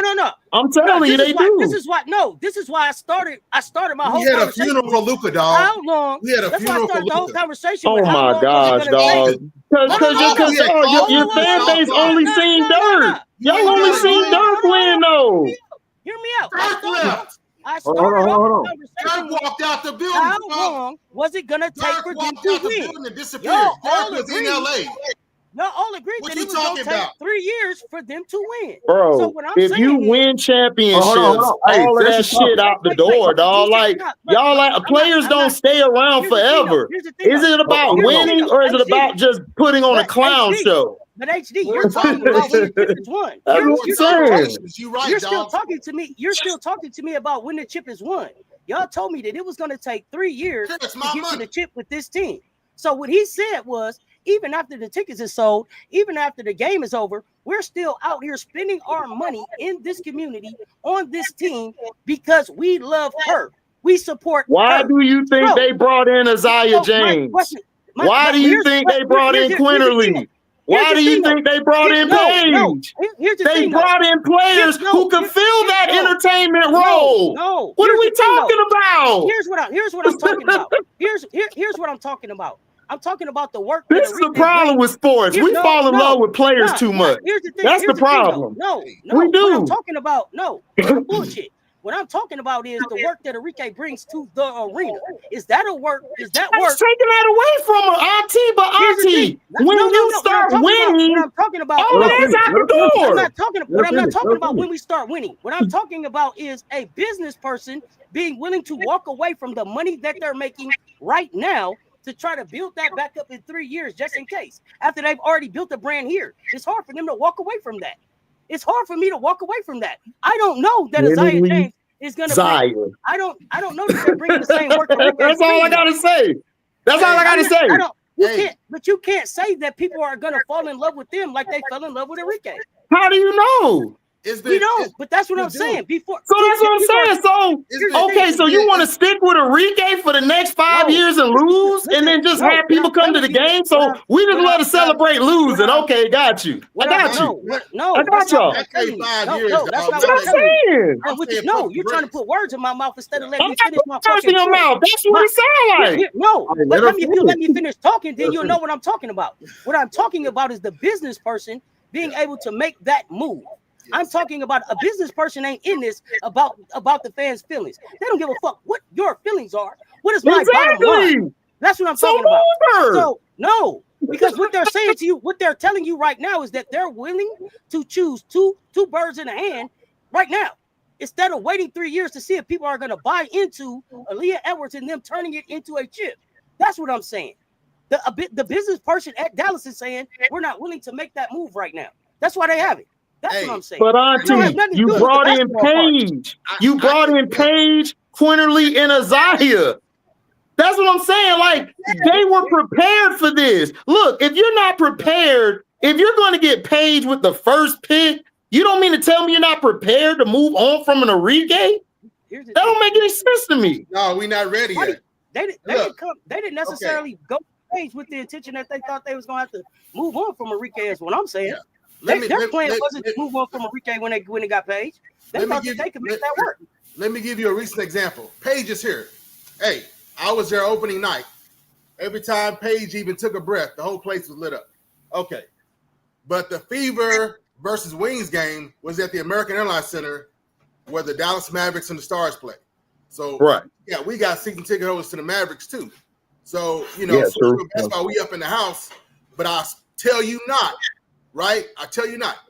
Every time Paige did something, made a move, the crowd was moving, adjusting with her. Every time Enrique touched the ball and did something, the same very crowd was just as moved. Yeah, so, of course, because that's Enrique. Yeah, box office. She's box office. Yeah. All I'm saying is pump the brakes. At this time, yeah, technically, basketball operations, it's all sound judgment. On the entertainment side, you pouring gasoline and Nate bomb on a nuclear weapon. You know what I'm saying? That's I understand what you're saying. I understand what you and Auntie are saying, but I'm saying, look, You have to move on. Yes, you're going to have those season ticket people in their feelings. This happens at every franchise. Hold on. Let me just get this off and then you can go. You're going to have this. This has happened over the years. The problem with franchises are you don't have that player that can transition from that star player you just had. Like, look at the Bulls. Michael Jordan left. What happened to him? They didn't have nobody who could come right in and take that fan base and keep it up this way. So if you move on from Enrique, you still got Paige there that's going to come up. Then you're going to have a year with the Young Bucks, Zaya and Quinterly, who's going to bring entertainment. So that same wave that was with Enrique, they're going to stay around because they're going to be like, shit, wait a minute, these Young Bucks is balling. These YNs balling out here. So that's all I'm saying. If you didn't have anybody who could come right after Enrique, then yes, you and Auntie got a point. I got to keep Enrique because I got to worry about my ticket prices. I got to worry about my operations. But I got a Paige, Isaiah, and them. I can move on and make it better right now. But if you wait, you're going to lose them. I'm telling you, because they're not going to get away from the old guard. They're not going to be able to transition to the new guard. You got to say right now. I hear you, and I'm not what I've said. I'm not disagreeing with you. I heard all your points, right? But like I stated, right, the money has been made, right? So even the basketball operation side, even the money side, there's no need to move so swiftly. Pump the brakes for the fan base, right? And even for the transition, pump the brakes because the money has already been made, right? You pull the trigger too soon, right? You're gonna have a severe drop off. The Paige fans are coming in, Enrique fans are gonna fall off. That's just real talk. That's just reality of it. Why would you stay for Paige? Yeah, I'm gonna watch, but I'm not spending $5,000 a year. So real talk, right? I think they would stay, but go ahead, Rob. I think they would stay. I think the Enrique fans would stay. I would. I'm not gonna burn my swag, dog. You get rid of Enrique. I'm not gonna burn my swag, right? Right. But I think they would stay. I think they would stay. I'm probably gonna go from 4 seats to 2 seats. So here's what I'll say about I don't think it's going to drop off. I don't think it's going to drop off. But go ahead, Rob. I was live in action at the AEC. 20,000 people, dog. We're not talking about a little arena. Sold out pre-sale. Retail didn't have a chance. It was sold out pre-sale. I get 20,000 people, and they were moved as much by Enrique as were by Paige. That's just the reality of it. And that's but that's the truth. Yeah, but I understand that. But I'm saying all of your points and Auntie, y'all points is not wrong. Y'all 100%, 1,000,000% right. But I'm saying I don't believe they will drop off if you move on from Enrique because you got Paige and the Young Bucks there. If you didn't have them players there, then yes, it would drop off. They said the same thing about Luka. We talking about Dallas. I live in Dallas area. But that's different, though. That's different. That's different. We said the same thing about Luka. Well, we got Kyrie and we got AD coming. Dog, it was cheaper to keep Luka. It was cheaper to keep him. We know why they moved Luka. That was a basketball decision, bro. That's different. That's different. Cooper Flag is not touching Luka numbers like that. Luka's been big since he was overseas, since he was like 12. But so I'm saying Paige is coming in. Everybody know you pulled the trigger, but everybody know you pulled the trigger way too soon, trading a dude who just came off of finals. So of course, that's Luka though, but that's two different scenarios. You didn't come off with a finals with Enrique. You haven't. Luka is different. Look, if Enrique led you to the finals, that would be a different story. You pulling the trigger too soon. I'm here. I'm in the stadium. I'm in the arena. I see how the people react. That's what I said. Okay, but I disagree with you. That's fine. I got people who go to the stadium too, but I disagree with you vehemently. But we see what it looks like in Dallas when you pull the trigger too soon. You pull the trigger. Bro, I understand that if you didn't have these players, I would understand. I'd be like, you're right. You have players who you could transfer the team and franchise to. You can move on. With Dallas Mavericks, Luka was your biggest international and local star. So when you moved him away, the only way to replace that is if you bring in a LeBron or somebody. You don't have that. So, of course, the drop-off is going to be like that for the Mavericks, but for the Wings, hell no, it ain't going to drop off like that. That's on that. So check this out. This is why you trade Enrique right now. This is why you trade Enrique right now, right? When you look at this whole grand scheme, this is why you trade her right now. You have to get something for right now. If you don't, and you allow it to get to the end of the year, and she sustains a major injury, you screwing yourself right now. You might as well trade her and get something from her. Paige already came to the W with a fan base, regardless of how you want to think about it. All that, she came in with a younger audience. The tickets are gonna be sold. It's just what it is. She came with an audience. It ain't like Paige just dropped out the sky and we didn't know who Paige was. She came with an audience. So those are going to still be sold. Dallas Wings owner is but they have to take advantage of Enrique right now. He receives from Dallas. They don't care. It's not about basketball for them. They like, what is the money? What's the dollar amount to come for the Wings? Keep that coming. They're not looking at it like that. They're not in it for that. That's not how they looking at it. They're not we could get younger. Oh, they're not in touch with that shit like that. And literally, they're not looking at it like that. And literally, they looking at it like, what's my cachet in the city? How much money am I making off of this? What's the write-off and what's the bring back? Now, what's the right thing to do? And guess what? You're walking around and everybody got Paige Becker jerseys on. So what are we talking about? Exactly. And I got people who go to the games, they got Paige Becker jerseys on just as much as Enrique. So that's what I'm trying to tell y'all. They would not have drafted Paige if they knew they could move from Enrique. But look, what I'm saying, there's as many Paige jerseys as Enrique jerseys. There's as many as both. They're not even looking at none of that. At the AAC, what do I make off the Dallas Wings as my investment? That's cool for me. Keep it coming just like that. They're not looking at that to change it. How can I make it better? You can tell by the way Dallas is moving. That's not how they run their organization. The arena goes crazy. Enrique touches the ball, the arena goes crazy. If they trade Enrique, right, and they don't trade it for A, and they trade it for another star name, then what? Here's my point. Here's what I'm saying. I'm not telling you. Here's my point. I don't even think. Here's my point. I don't even think that they're thinking about. I don't think that they're thinking about trading any fucking body. She ain't been to our schools. She ain't been out to the community. She ain't been out there giving food to the homeless. We don't care. This is Dallas County. This is Dallas Cowboys. I know business. Y'all know business. Y'all, all three of you on this panel are highly business people and minded. They are not gonna give a goddamn about Enrique once she gone because you got Paige there. And I put my money on it. I will put my money where my mouth is. The Wings play. My point is the owner, the people that are invested don't give a fuck.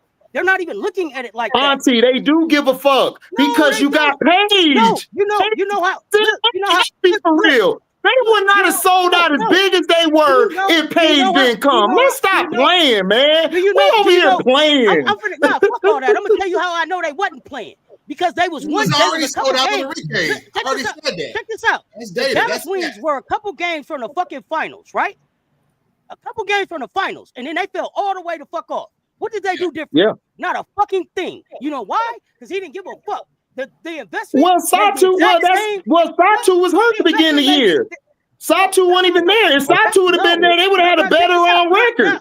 Now check this out. Then they got rid of Trammell, right? And they brought in Kurt Miller and Man Bun. You yourself said they wasn't qualified enough, so I'm supposed to take them serious. I'm supposed to take the Dallas Wings. I'm not talking. I'm saying win. So I don't care about that. Kurt Miller has shown us he can build teams. Then you bring in Paige. So they're going to win regardless. Now you move on from Enrique, so then you can get a team to Paige and your team's going to go up. But if you don't want to win nothing, then go ahead and keep Enrique there and keep losing. We winning. Let me answer Cess back. Yeah. When you say that, right, then what is the point of keeping Enrique? Based upon your points of what you're saying, what is the point of keeping Enrique? As I said, let me say it again. The owner has got to his balance sheet and looked at his investments and said, I get that.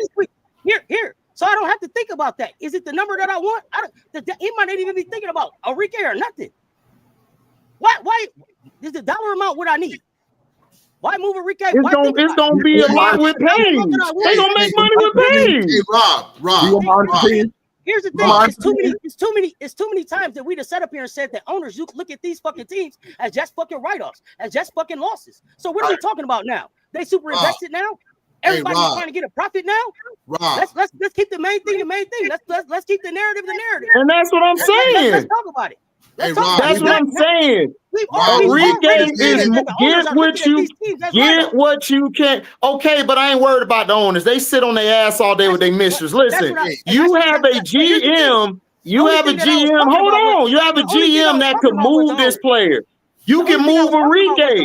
You move Enrique now because you can get the pieces back. You'll still have your investment. You'll still have owners watching. You'll still have people buying the team. So what are we talking about? Not now. I'm still talking about going from a 10,000 that I started my conversation from. You're not gonna lose 10,000 people, bro. Bro, the Dallas Cowboys have been trash for years, and y'all still got people at the game. Y'all got different quarterbacks. You got a different running back. You got a different wide receiver. What you talking about then? What I'm talking about is You still gonna have the owners make money. You still gonna have them right at all. What are we talking about? There's no pushback there. Enrique, you can move now and they'll still be fine. Yes, they would. Here's the thing. Except the biggest Enrique's not big as Luka. The biggest star in the Dallas Cowboys is Jerry Jones. Jerry Jones. Y'all tripping. Dallas Cowboys. He's the biggest star in the Dallas Cowboys. Jerry Jones is, yeah. So what are you talking about? You can move on from Enrique. You got to play like her. You're making your money. Don't even look at it like that. What about? Y'all capping for Enrique. No, we talking about Enrique. I'm trying to answer your question. One at a time. You're making it specifically about Enrique. What I'm telling you is the owner doesn't give a fuck. It could be Enrique, it could be Magic, it could be Jordan. Okay, so he's gonna move on from Enrique because Paige is bringing the money. The numbers what it is. Hey, listen, they're not motivated to do that. Period. Hey, we've been campaigning for 3 years already, long before Paige, right? To move out of the UT Arlington College campus arena. Then they talk about going to the Kaylee Hutchinson Convention Center. We're talking about real numbers here. And then we're like, we're trying to push back against that. And then we've been campaigning for 3 years to get them to have a game at the American Airlines Center. And the dang thing sold out 20,000. That's double. So look, we trying to get up out of these little arenas, 10,000, high school arenas, and get up in the American Airlines Center. That's what we in the middle of trying to do. From a sports operation side, from an entertainment side, everything. And then right now, even if Enrique's out for a year, we already got the money. Enrique had already helped us made the money, so we can afford them both. But from a fan base, it's the absolute wrong time. Pump the brakes. I don't even care about the fan base. The owner don't care. Now is it going to happen? Yeah, but we straight up trying to move the wings into the American Airlines Center. Point blank. Period. That's what we in the middle of trying to do. That's basketball operation side. That's entertainment side. That's everything. Wild dog. Basically, what you saying? So basically, in this whole situation, what you saying is, once the owner moves his team, he's going to sell the franchise, is what you're saying. Because all he did was he invested some money, some time to put him in a better situation so he can double and triple his pockets. That's all you said to me. So in sense, right, if he really wants to lower his costs, you trade Enrique, you still have that same fan base and you get more money. Exactly. That's all I'm saying. The same fan base is in the 10,000 units. Same fan base is in 10,000 units, dog. The level that he's looking at it from ain't the level. Trying to go from 10K a game to 20K a game. It ain't that. That ain't what he's looking at. You still gonna get that next year with Paige. Paige is a bigger box office than Enrique. I'm sorry, she is. She's But you're not always had listening to more me. fans since she You're not was listening to me. younger. So I don't know what we're You're not talking listening to about. me. I was I'm there lost. in the arena. I was there in the arena. He's not And saw making how the decisions same based on fans basketball. responded to both of them. That's fine. Not one That's or the fine. other. He's not but making. both He's of not them. making basketball decisions. That's And if you fine. want to go from 10K, you want to go from a 10K arena to a 20K arena, you ride with them both for now. No, you get rid of Enrique and you move on. That's how you do that. No Why do logic. you think What's up, Enrique baby? will be better as the lead May I guard? say hi? Go ahead, say hi. Hi. Why you think Blessings. Enrique will be better What's up? at the Um, guard? Hey, how you doing? My thing of it is, if you keep both of them, that's not making logical sense for what you're trying to do, right? Because you're trying to move to the future, right? Who is the future? Right. It had to be Paige. Paige. You're telling Right. Paige, regardless of the fact. So you move to a new arena, Enrique does nothing for you. I'm okay. At all. Paige gonna sell them arenas out, bro. I'm sorry. She will. Paige gonna sell them out. That's what she does. It's Paige. Like we gotta stop playing. Like Enrique, I'm moving her today if I can. Like, yo, what you want for that Enrique? You want this pack? Hit the pack, go appreciate that, dog. And I'm moving on, bro. Listen, Enrique is a great scorer, one of the best out there. Box office, but dog, Paige has more fans and more people than her. She just do. She just do. But so here's the thing, though. I get y'all logic. How many times do the owner? I know what Wild Dog's trying to do. Wild Dog is like, hey, listen, we keep Enrique. Hey, she's going to sell more season passes, but it doesn't matter if you don't have a bigger facility that she's selling more because you're still going to be on the waiting list. How many times the owner is how many times the owner at the game? Y'all better talk to Kurt if that's the move y'all The wait list is like 2 or 3 years old, man. 2 or 3. You gotta wait 2 or 3 years. You gotta wait for somebody to die to get in. Yep. Enrique has major fans in Dallas. Before Paige came. Before I Paige never arrived. said Enrique don't have any fans. See, y'all subjectively listen to shit. I never said Enrique didn't have fans. I'm saying And I'm not saying no to a trade. I'm just saying pump the fans brakes. and they're bigger abroad than her. You will have different people coming in, filling in that stadium with Enrique gone, or if she's there. We're not Paige talking is about box TV. office. It is what it is. I'm not talking about arguing TV with ratings, that. dog. So I don't know what we're Paige- talking about. No, I'm not talking about you, Auntie. I'm talking about in the chat. I didn't say Enrique don't have fans. That never came out my mouth. Oh, Did I say okay. Enrique ain't got no fans? No. The Y'all chat is tripping. selectively listen to what people saying. No. Paige has more fans. Double, triple that. I'm sorry, she does. So people are gonna fly in from wherever you don't even know from, Dubai or whatever, gonna buy them seats, fill them seats up. You're gonna make even more than 20,000. You just are. It's Paige. That's why they're moving now to that arena because they like, cool, we got Paige and she got this. This is the money we're gonna make. Boom. Yes, Enrique or some of the fans gonna be like, I don't want to come here no more because Enrique. You're right. They're going to be fans that drop off. But you know what? When they start winning, they're going to come right back creeping in with that 24 still on. Because I know how fans work. Fans are the most ficklest people ever. Like, they'll hate a team and love the team at the same time. They just do. I got diehard Dallas fans. I got diehard Bulls fans in my. When Derrick Rose came back, all them Bulls people like, I miss Michael Jordan, but shit, Derrick Rose in. Hey, we're going to the game. Like it's just how it's built. But you're right, Wild Dog. Look, I agree with you. You and Auntie, Rob, y'all are right. But I know soon as Enrique out the door, y'all still gonna be packed in more because people gonna come from places you don't know wanting them tickets. I know this because they did it with Angel. So I know this. Oh, I interview them all the time. I'm like, hey, where you from? Where you from? I've already done met people from all over. We got an international airport. Ain't no problems here. You know what I'm saying? Exactly. But I'm just That was big. My only thing is the timing of it. I'm not disagreeing. Okay. Even when Auntie and Rob was like, hey, y'all got to trade Enrique, it wasn't that I disagreed. It's like, oh, the timing is like, first thing I think is brought up is like, the climate is absolutely 100%, 1,000% wrong in Dallas right now to pull any BS like that. I'm just being real with you. I'm being real with you. You know what I'm saying? So my thing is just the timing of it. And when we break it down, I'll be more than happy to even bring y'all on with my show, with my podcast, to break it down in details, you know what I'm saying? To be real about it, you know, but the timing of it has to be right. And that's for all the money moves and for the basketball operations. So if you want to get better players, you have money, make more money so you can afford more players so you don't have to worry about it. So you got to be like, oh, we traded for this, but it wasn't quite right. Well, where are we going to get the money to pay for it? We already have the money. It ain't making the money. Y'all want Enrique? This is how they operate. There you go. But it's how they operate. And then in Dallas, yeah, we love a chip. We love a chip, but we had a poll.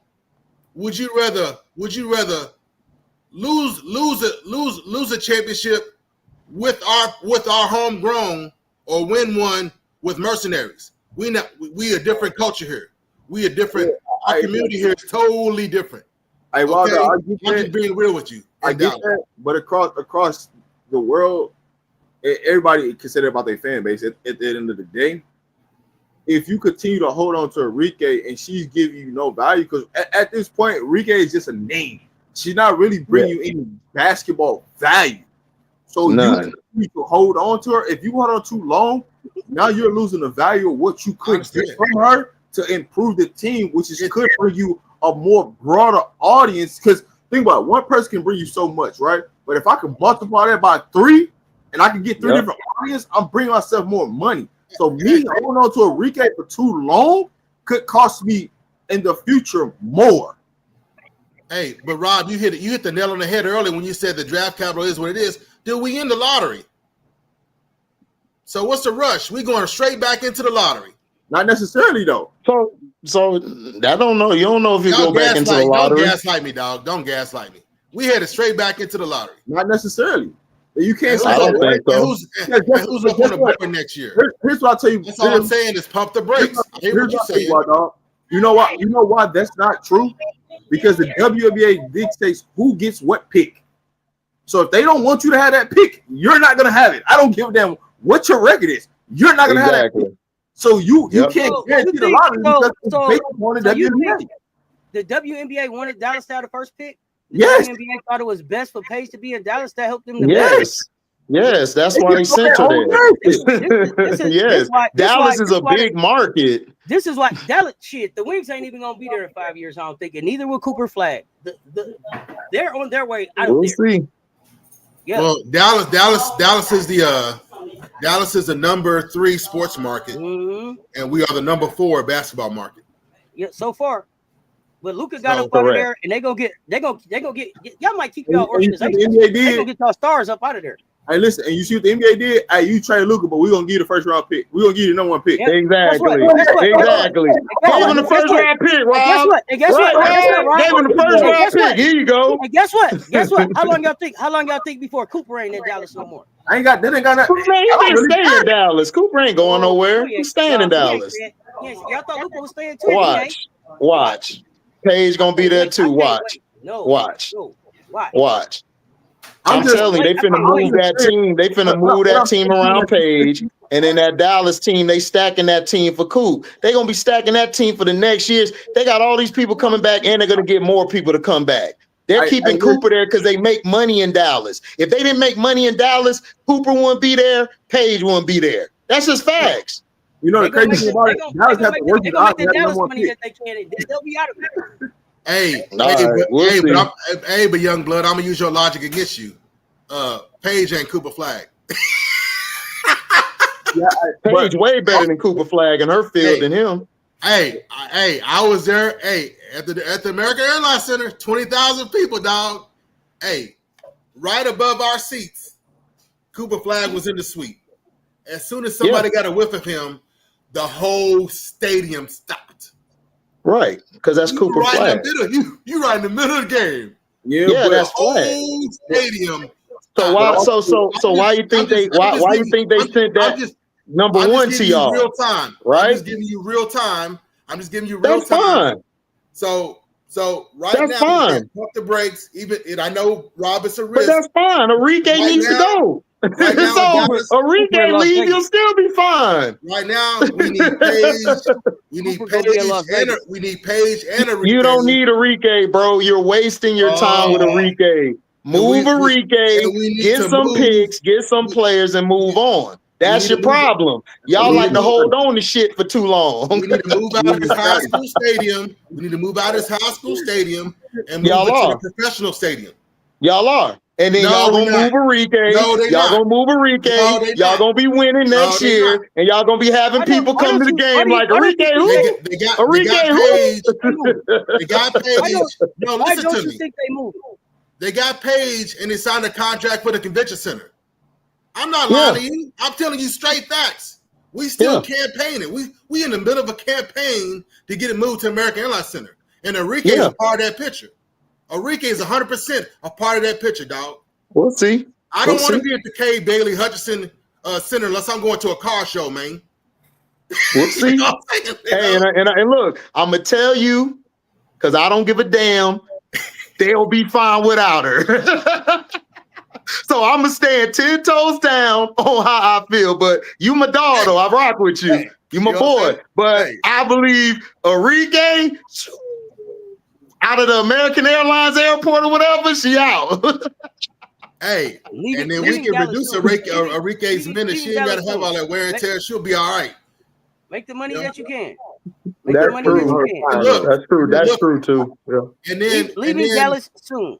And then part of my pitch is gonna be, it's the probability if we get the move to the American Airlines Center, we ain't gotta move nobody. We ain't gotta do nothing. We ain't gotta do nothing that doesn't make any sense. We can keep everybody. We can bring in whoever we want to bring in because we're gonna have you don't move to a big arena to lose. Hey, what kind of shit do that mean? This is Dallas, Texas. What did I just say to you, Rhyne? What did I just say to you, Rhyne?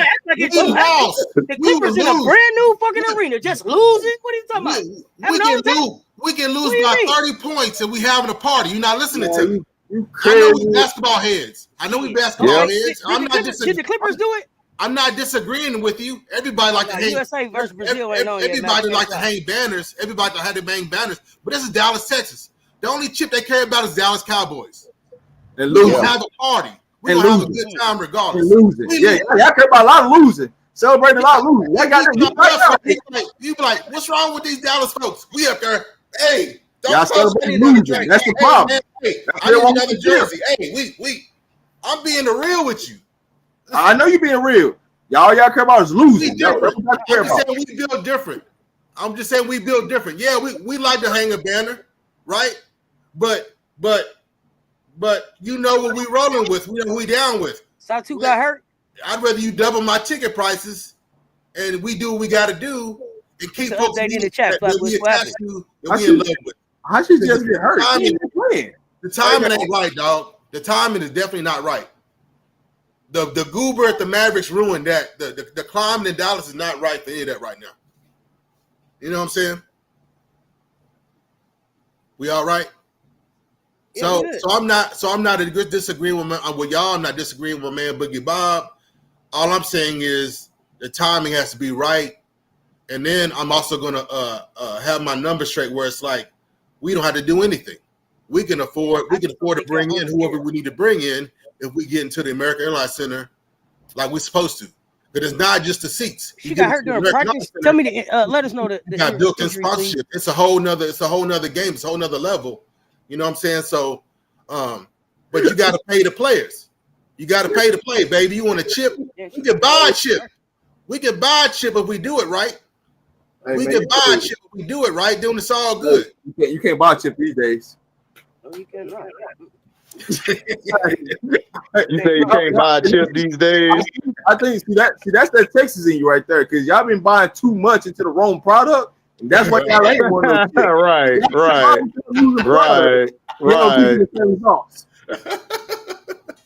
You know what I'm saying? So trying to buy a damn chip. That ain't how this work. You gotta put the work in. Hey, but I'll never forget that survey, man. We weird, dog. I'll never forget that survey, man. It's like, would you rather lose another finals with Luka or win one without him? You don't even want to know the answer. We already know the answer. We already know what it is because of the mindset of Luka. Yeah, we know what it is. We different here. Yeah, you're right. Y'all different. You're right. So you do a survey in Dallas County, or would you rather win a chip without Enrique or win one with her? Any way possible we can win one with her. That's what the fans go on. Can we have Paige on one side and Enrique on the other side? That's what fans get to be. As irrational as it may seem, what I'm telling you, there's a way to do it where the money is already in hand. Okay? All I'm saying is we got to pump the brakes. We have to pull the trigger on it. Now ain't the time we got to pump the brakes, dog. Taking hot L's, but it's okay, man.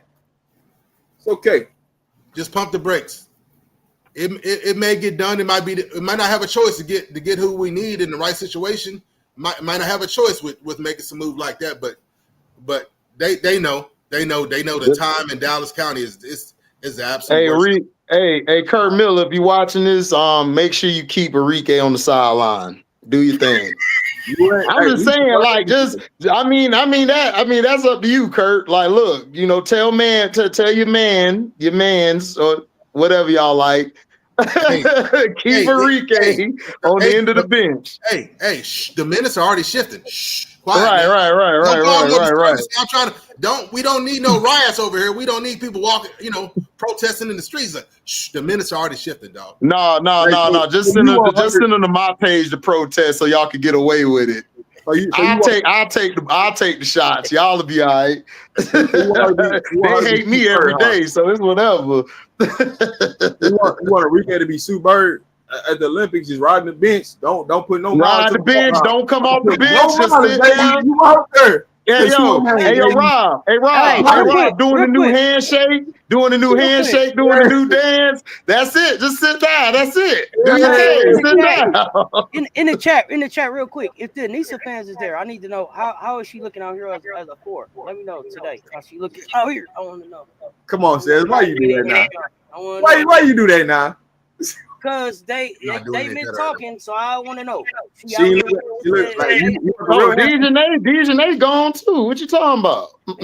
I got Dejanay gone too, bro. They just traded a girl without her knowing. Okay. More out here looking like hot garbage. Hey, listen, man. She been out a while with that rib, man. You know what I'm saying? I'm just saying. No. See, that's a player move right there. Hey, man, sit down right quick. Let's play the little young buzz. Let's see what they got. Cause see, here's what their idea was. We're gonna play the young pups, and we're gonna see if they lose. Then we got a reason to bring them back. But if they start winning, hold on. It ain't about cheering about it, Quandalika. It's about everybody. What I want to know about is how Anissa look out here with Asia and Alyssa, because they told me Anissa was gonna look a certain way when the dogs got on the floor. Yeah. So I want to know, do she look like a true four out here? Like she could dominate Asia out here? That's what I'm talking about. It ain't even about cheering about them winning. I'm talking about matchup. But they know who I'm talking to. My bad, y'all. Go ahead. No, Anissa's too small. She got to play the three. You come here, challenge theory. You come here, you tell us stuff. We gonna check back on it. We gonna check to make sure everything good. You know what I'm saying? I love Aaliyah, Boston, and Candace putting the podcast together. Let's go. Good pass. And one. Get out the way. Get out the way, Morrow. Get out the way, Morrow. Listen, you see what Angel hurt. You see what Angel did to her? Y'all better tell me about it. Bro, that's Asia, bro. Look, listen. Put that girl at the three. Hey, yo, listen, man. Listen, though, man. Asia and five. Listen, Asia got to pay the rent too. So Asia got to pay the rent too. Damn. When they gonna get my dog some more help, man? Like, damn. She out there cleaning up, defending, assisting, scoring, shooting. Hey, shit. Hey, Wild Dog. She might be the coach, Wild Dog. I think she the coach. I think Asia coaching now. Like, let me get that, Becky. This is what we need to do. Yeah, I know. And all these new fans, guess what I do? I send them an Asia Wilson highlights. Get educated. I'm like, I send them Asia highlights. Check this out to come talk to me. Right. We had a game before you come along. Let me show you something. Right. I can say this though. Smith got almost a double-double. Say that. Yeah, I told you she playing the five, right? I told you she's a five. She they got her guard Morrow. She's going to work on her. She can't keep Morrow too small for Smith. They can't way too small. She getting every offensive rebound she wants. Mara got to play the 3. We been said this though. We been said she got to play the 3. But And I'm a huge Morrow fan. I love Morrow, but she got to play the 3. All I want them to do is put her in a position to be successful. Yeah, So that's it. Put her in that's it. To be successful. She don't need this type of. She don't need bad tape on her. Put her in a position. Exactly. That's all. Exactly. That's all. Don't nobody need bad tape. That's a clear sign of dysfunction. I'm like, what are you doing? What are you doing? And that's the. And unfortunately, this year that's our number one choice words. We called out all kind of dysfunction. It used to be just me, but any whiff of it, we like, hey, you know, if Nuggets can get rid of their coach and all the moves, even in the WNBA, it's like, hey, you got to go, dog. You messing up the game. You know, they got to get rid of these. Hey, Wild Dog. They got to get rid of these core. They got to get rid of these core contracts, Wild Dog. They got to get rid of some of these people. Can't be core, man. Like, man, everything's so hyped up and generational players coming through. Man, we can't. This dysfunction is just too much. It's man, dude, you bite into an apple and it's a worm staring back at you, man. No, we can't have that, dog. It's just time to keep cleaning it up. Hey, James, you could say Connecticut sucks. That means that she should be showing up because they suck, right? Don't miss me with the team suck. If they suck, that means you got opportunity to go out there and ball. You ain't got nothing to lose. That's true. But also, you know, basketball. But Rob, what did I say about the media, players, and the fans? What I just said about them. You know, when your fandom, listen, Wild Dog, no, because I got Dallas Cowboys in my family. Listen, you know, I'll pray for you. How fans be. You know how fans be. Now, come on. They be thinking a player the greatest in the world, and then after them 2 years, it's like, gotta trade him. They bring that player on, and that player don't do the same thing. Get rid of him. Look, they fans, bro. They fans. They gonna love who they love. They are. Man, you just gotta push back on some narrative, man. Like, come on. You tell me that I mean, she should be out here hooping. She 1 for 6. You know what I'm saying? She got 6 points, 1 for 6. Hey, look, Rob, and if we not gonna keep it real, it's lost, man. Yeah. I'm just telling you, we got social media, we got the power of YouTube and everything. It's like if folks like us ain't keeping it real, digging into the real stuff, yeah, we'll spin your narrative, but we're gonna flip it and look at it backwards and forwards. And look, and ain't no lie, we've done stuff. And the next thing we find, like, how did it get up there? And I'm like, yeah, I'm not surprised. Hey, but see, here's the thing, though. The problem with YouTube, you got a lot of people that ain't really educated about the sport and spreading more lies and more rumors instead of getting educated, just simply Googling something that can get them the answer. That'd be the real issue. Like, sometimes educate yourself and understand what's going on, because don't go out and start talking about stuff and you ain't educated about the subject, and then you trying to spin it to make it a fact because that's how you feel. Like, don't do that. Hey, Rob, you know we've been drowning this. I'm not trying to detract. We talking basketball, but you know how I met you was through the CU Buffs, right? Yeah. I've been a Buffs fan since 1989, and oh my God, it's like, man, you ain't gotta be first. You know what I'm saying? You know what I'm saying? You ain't gotta be unique, saying something that nobody else know. Come on, man, just be real and be right, be on point. You know what I mean? Yeah. But you got folks that's a fact. Trying to grow something, and then you're gonna stall, right? But I'd rather have what I have and be on the real, and somebody borrowing from us, you know what I'm saying? You know, than be all blow it up and be a false narrative. What kind of legacy you trying to build, man? Slow down. You know, slow down. And that's why, being real with you, I was like, well, who is this? I'm like, aren't you a Dallas Wings fan? Why don't you send me Enrique highlights? I'm like, yeah. I'm like, no, Asia Wilson, start here. It's on my speed dial. Oh, pleased to meet you. Let me send you some information. Oh, this is Asia Wilson. It's just a disrespect. It's just a disrespect of Asia. I don't understand. Like, bro, like, it's not disrespect. It's crazy work. It's crazy what these people are doing. It's not even. I don't even classify it as disrespect. It's just clueless, bro.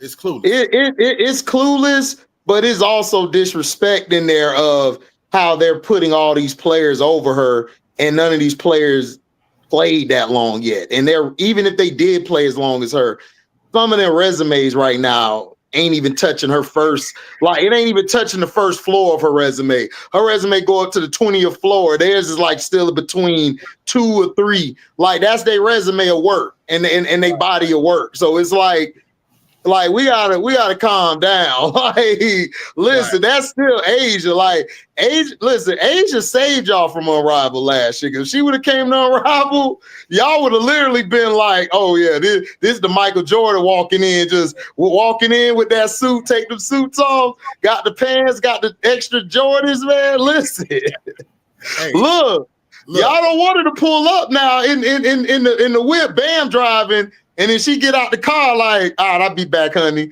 And then come drop y'all off. I'm just saying, you don't want that work because y'all gonna be on some highlights for like the rest of your life.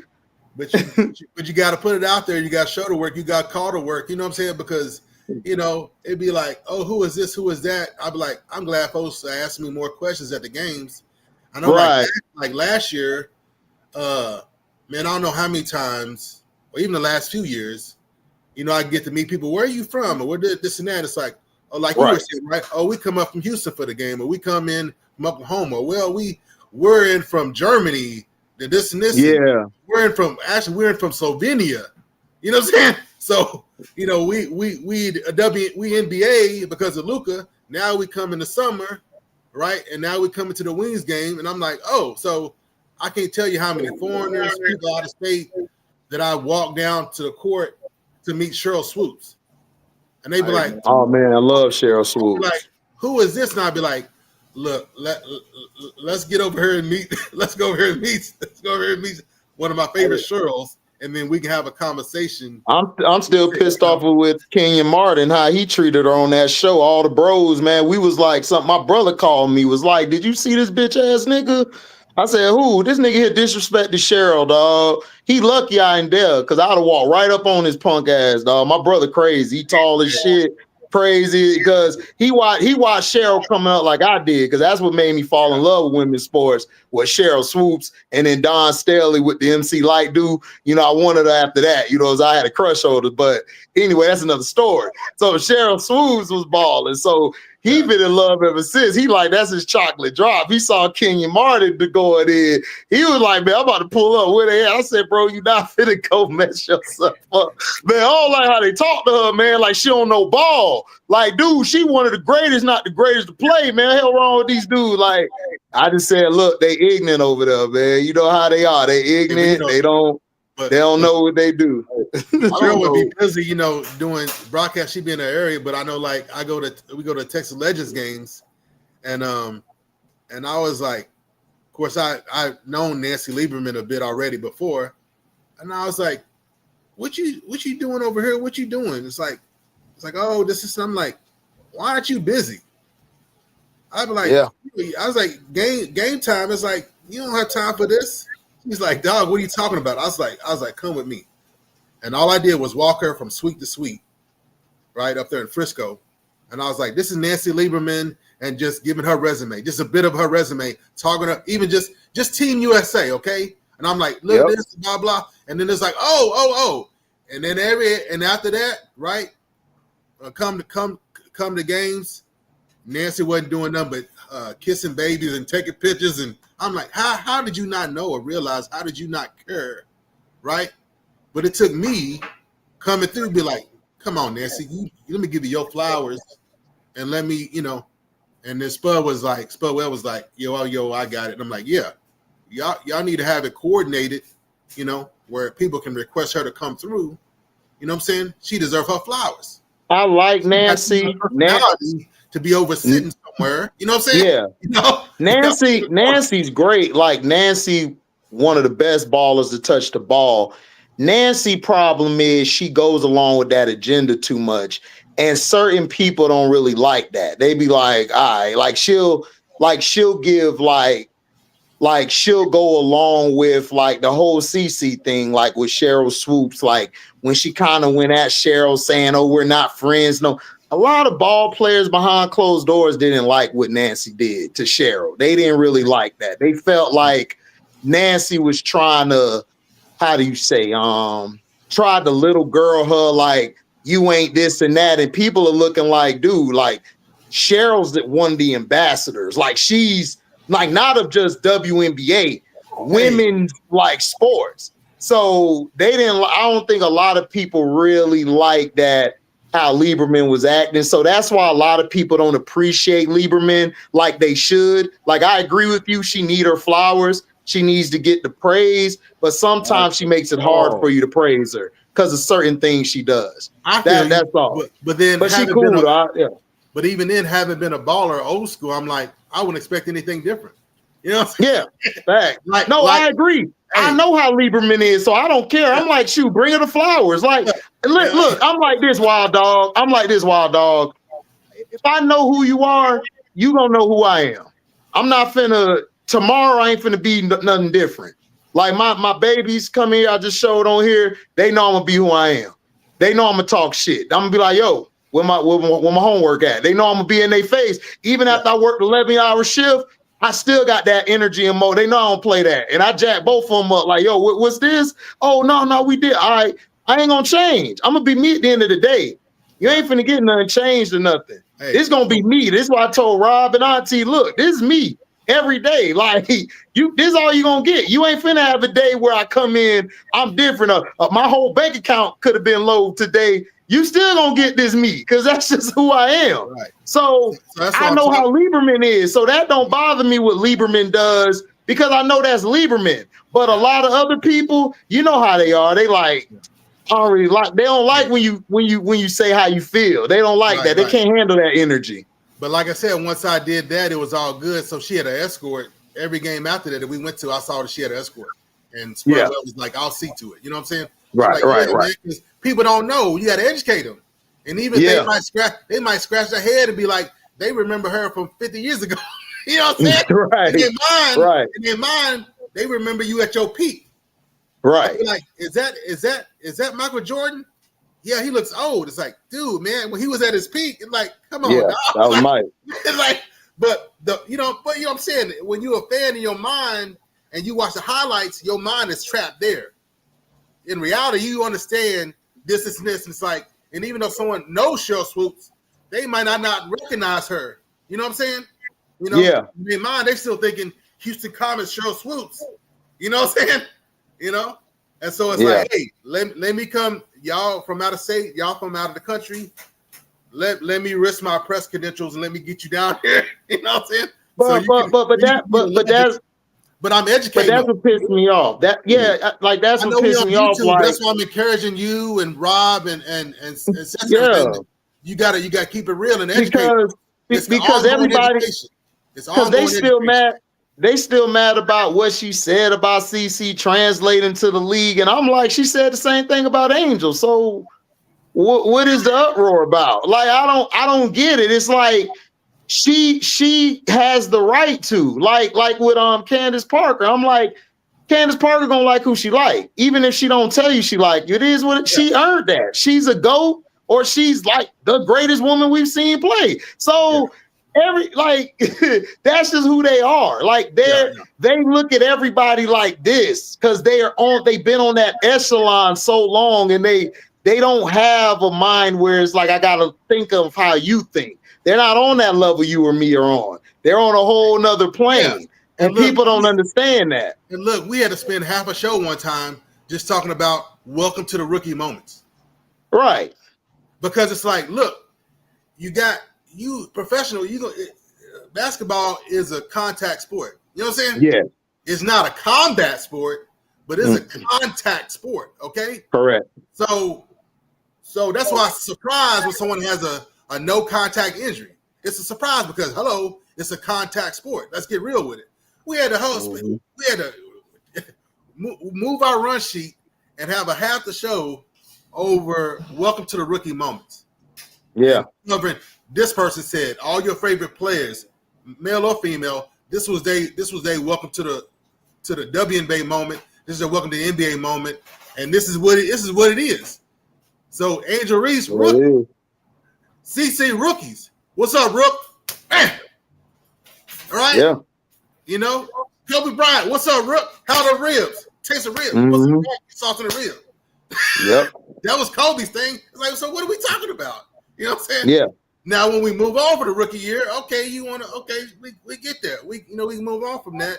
You know, and so hey, you know when AT but without educating, yep. you just still running with a whole bunch of crazy nonsense and false narratives. But it takes folks like us to keep it real and 100 and keep educating folks. I don't disagree with you, but let me give you the reality of the history and what the situation is. Yeah. Cause that what AT did to Angel got her back nasty this year. When she set that hard ass screen, hard ass slipping, I said, "Oh, that was payback." And she gave her that look. I said, yeah. Angel ain't rap tight, dog. She on something else. Camilla was looking like, damn, ho, like shit. It's defense while they playing against Connecticut ain't traveling to New York. My son cooked some chicken tacos, man. Oh, that's cool. At least he did something.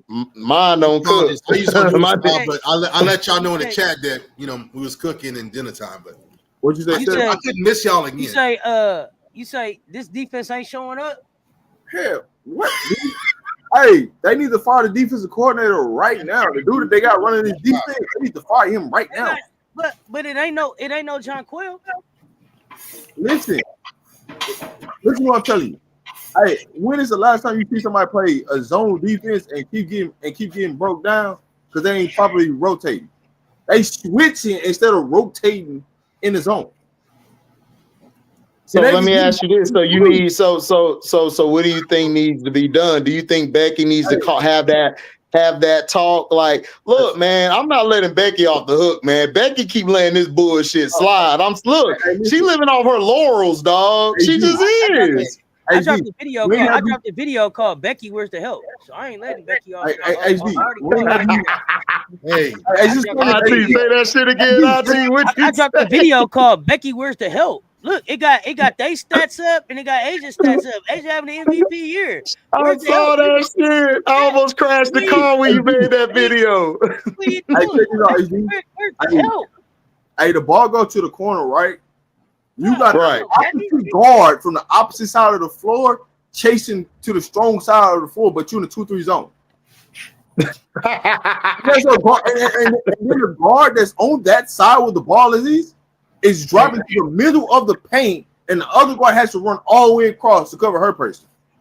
I'm like, bro, what are they doing? No, that's terrible. That sounds like Chicago Sky defense. Hey, I'm telling you, listen.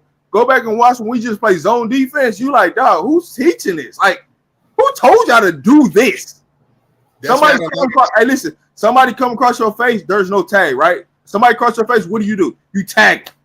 No tag. You just run smooth, cut, stop, do whatever you want. You just cut across. But we already learned that from the interview last night that they already told them not to tag when you cut across somebody cut across your face. So Rob, that's why we don't like no zone defense over here. I don't play zone. Oh God, I hate zone, man. What's up with it? At the best, be educated enough where you have like a hybrid. You give them some kind of hybrid, illusion. You kind of falling in and out of it, throwing the offense off. You know what I'm saying? But yeah. Hey, Lorenzo, listen, I'm gonna tell you this. Angel did that Rhyne thing. There was something behind that. Her and Rhyne don't get along like that because Rhyne be doing a lot of talking. Angel caught her ass slipping and she walked over there with a little, hey, you okay? It wasn't no you okay like you okay. Is you okay like, yeah, don't run across that screen again. Because Rhyne looked like she got shot. When she got hit, she fell out. I said, damn, pick Rhyne up. Yeah, she gave Rhyne that. Bro, what do y'all got going on right now? KB, the best player on the Aces so far. Kirsten Bell? Hey, no, she hooping. She letting them threes go today. And they going in. But the problem is we doing way too much dribbling when we ain't got to do this much dribbling. Everybody's over dribbling for no reason. Just pass, cut, shoot. Pass, cut, shoot. Simple basketball. Keep it simple. Hey, man, all I can say is, man, that's how they are, man. Look, Becky, listen, man, Becky, hey, Hall of Fame coaches get let go too, man. That's all I got to say. That's all I got to say. Hey, listen, you can't blame a coach for a low basketball IQ. Hey, man, but I could blame the /GM for not getting rid of these people. I'm just saying. Look, you /GM too. Listen, AJ, you done been around the block now. A coach could put you in the right position. There's like, all right, let's take to the football field, right? A coach could put you in the right position to go make the play, and you can't make the play because you just can't make the play, right? So how much is that on the coach? I schemed you to be wide open to tell you what to do, and then you turn around and still didn't get the job done. That ain't on me. Look, all I gotta say is this: you had the money, you went to the grocery store, you bought these groceries, and now when you get home, you had a couple bad eggs, had some celery that went all the way right. That's on you. You ain't cooking right. Look, I can't look. If it was a GM there and they were making the moves and Becky and she was stuck with this bullshit, I'd be like, you know what, man, Becky, you right, man. These players and the GM ain't cutting it, but you part of the GM though. So I'm just saying. So here's the thing though, because I see Jay talking about it's the Suns, right? This is the Suns. It don't matter who it is. Yeah, it don't matter. In a win that you ain't gonna accept in a loss. That's me. Yep, exactly. The same way I'm gonna hold you in a loss and hold you accountable for, I'm gonna do it in a win. If I feel like, hey, the defense ain't acceptable, it's got to get better. That's what it is. Listen, if we go in and we play the same type of defense, New York is gonna light us up by 30, and they ain't even that good. This is what it is. That's true. Man. Listen. When you create bad habits travel. You got to create winning and great habits for that. Because the thing about habits, right? Yeah. It takes 30 days to imply good habits for you to sustain. And so whatever they're trying to do, it ain't going to look pretty at the beginning. It's going to take 30 days for you to create that habit. That's the problem. I mean, that's the part. Yeah, you still got to keep your intensity up, no matter if it's the worst team in the league or the best team. And that's what we were just talking about that with the Minnesota Lynx. Yeah. Like they're walking around like they're made champions or they won. And that's why when they got punched in their mouth by the Fever, they lost the game because they got punched in the mouth. They didn't know how to recover from it because they've been playing on cruise control. And then when it was time for them to step up, they couldn't get to the top ceiling. They couldn't get to the top of the flow. They were still stuck. So you got to play like that every game, man. You can't just because it's the Sun, you supposed to be beating the Sun 90 to something. Like blow their ass out. There's some expectations going on around here. Hey, no, this ain't loaded. This just real.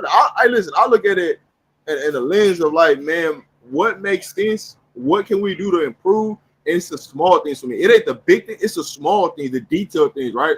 Communication on defense, not giving straight line drops to the rim, right? Cutting the ball off, making somebody do something different and not do the same thing every time they come down the court. Listen, if you can catch the ball and go hard, pound right, dribble to the rim, that's a problem.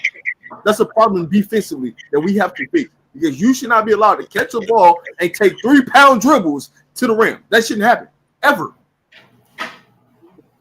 Those are the things that's happening.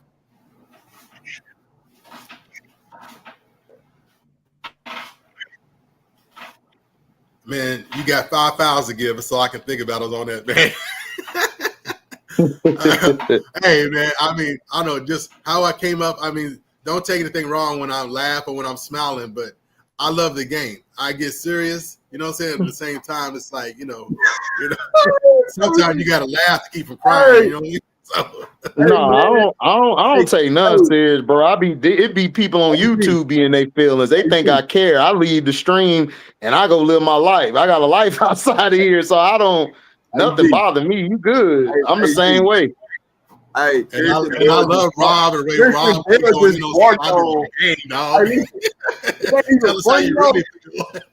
It ain't even funny, though, but it's funny that Kirsten Bell just barked on Morrow. Like, she just blocked her and barked on her. Like, get that in shot here. Just talking to her. Like, welcome to the league, Rook. Well, Morrow's going to take.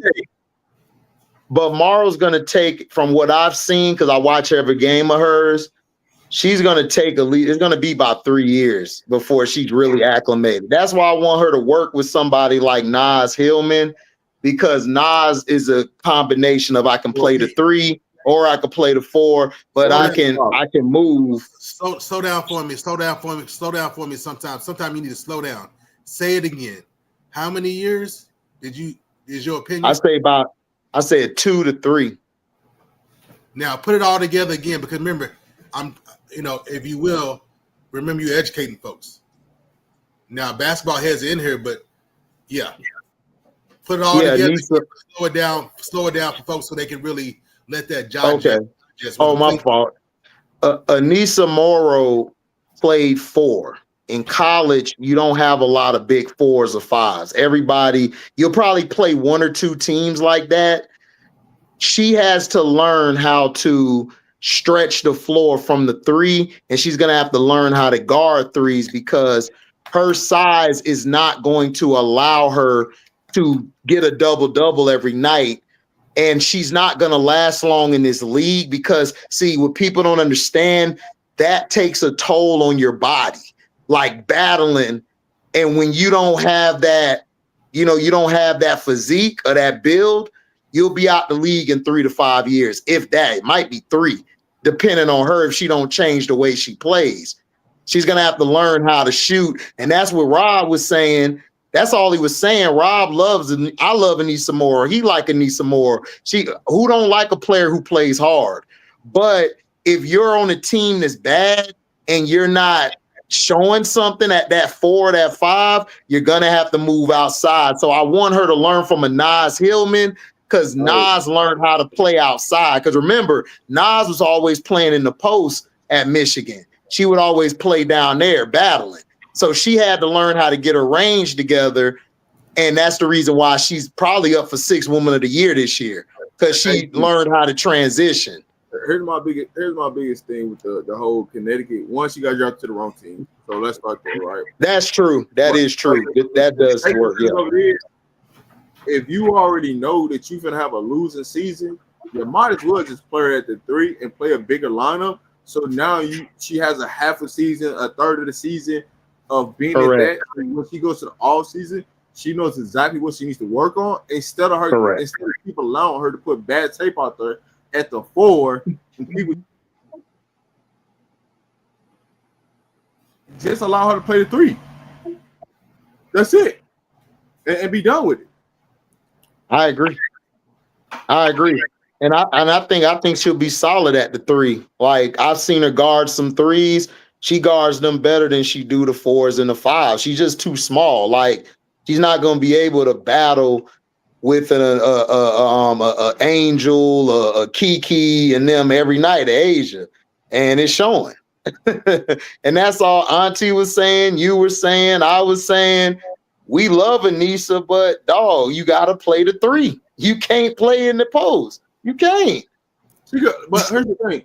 She could play in the post, but if you're playing the 3 position, you play bigger. That means she's going to have a smaller guard on her. She's going to have somebody smaller. Correct. So now you have an advantage. Yes, exactly. But you need a stretch floor, though, to do it, to get it off. Because you need people that can stretch the floor for her to allow to be played with space. And that's the biggest thing that people don't be realizing. Like, right now, she got Dana Evans on her, right? She had Lloyd on her. She couldn't score in the points with Lloyd, right? She can't score against KB. So what we doing? Yeah. I mean, look, she needs to have an off season. She's a player that didn't have an off season. That's no excuse, but still, she need an off season where she can adjust and get some more muscle on her, some more weight on her. Like, look, I didn't even really have her projected real high coming out in this draft. I just didn't. Like, I thought it would take her at least 2 to 3 years to get acclimated because she played the 4 where she was at because they didn't have nobody else. Rosario was soft there. And then who else they had? Wolfenbarger. They didn't do their job. So she had to play the 5 at times with Sonia. So I think that did a disservice to her, like playing the 4 and the 5, her junior and senior year. She's got more missed baskets on KB than she scored on KB. Right. Like, come on, man. I'm sitting here watching the game right now as while they're talking. Andre, it's a lot of 6'6" players small for Angel. Angel just a dog, man. She's one of one. She's different. She's different.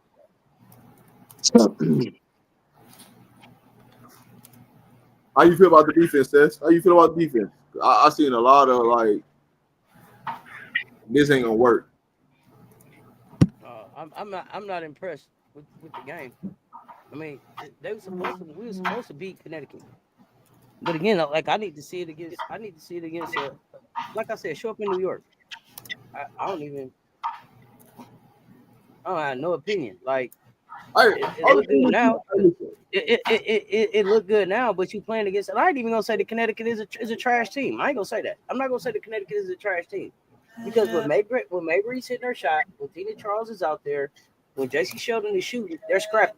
They're bothering people. I'm not saying that they making the playoffs, but they bothering people. I don't know why Tina Charles came off the bench. Is she battling injury? Maybe she was hurt. It was a game time decision. I think she got something on her shoulder. It was a game time decision.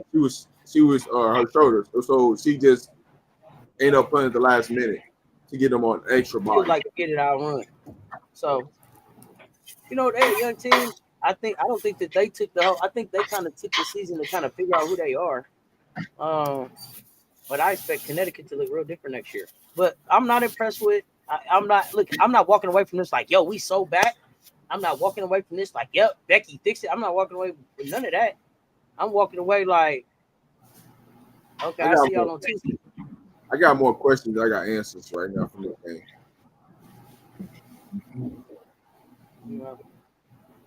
I don't know, man. The stuff going on with the Aces, the stuff for the Aces. You think some people don't know, think that work? Like with me coaching, I got more questions based upon the stuff that I see. They don't translate to winning. Winning happens. That's why I have more questions. So I don't want to push that out to everybody because that might not be for everybody in the way they watch the game. So my experience is that's why I say I'm not. I got more questions about this game and then playing Connecticut. Yeah, look, and here's the last thing I'll sit up. I don't like you go hate me on the bench. I don't like that. I hate that front running stuff. I'm not cool with that. Hey Rob, you gonna hate me, but I'm gonna tell you, you gonna hate me. Y'all didn't need Jewel Lloyd, dog. That ain't the issue, man. I keep telling you that. No, I'm saying, but you could have gotten a defender wing and you could have got somebody to come off that bench. You feel me? Hey, listen, they're not trying to play anybody off the bench. I don't know what you want me to tell you about them and his bench that you be trying to get. Like, Drew Lloyd going to the bench does nothing because she don't want to play anybody off the bench. Okay, no, I'm saying, even if Jewel go to the bench, that's not gonna help you. Your bench suck because y'all traded for bum ass Tasha Fitzpatrick or whatever, St. Patrick. Then it sucked. And it sucked because y'all kept Kia Stokes around when she ain't doing shit. The same shit she give you. No. Yeah. Not why she sucks. She sucks because they're telling her to do two things on the court.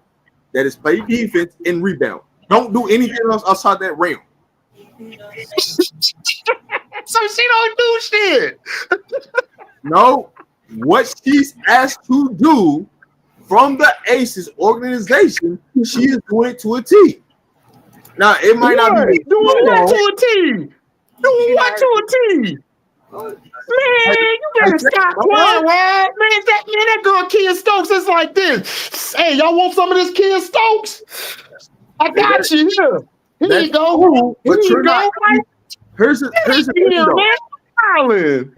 You saying that, Wow.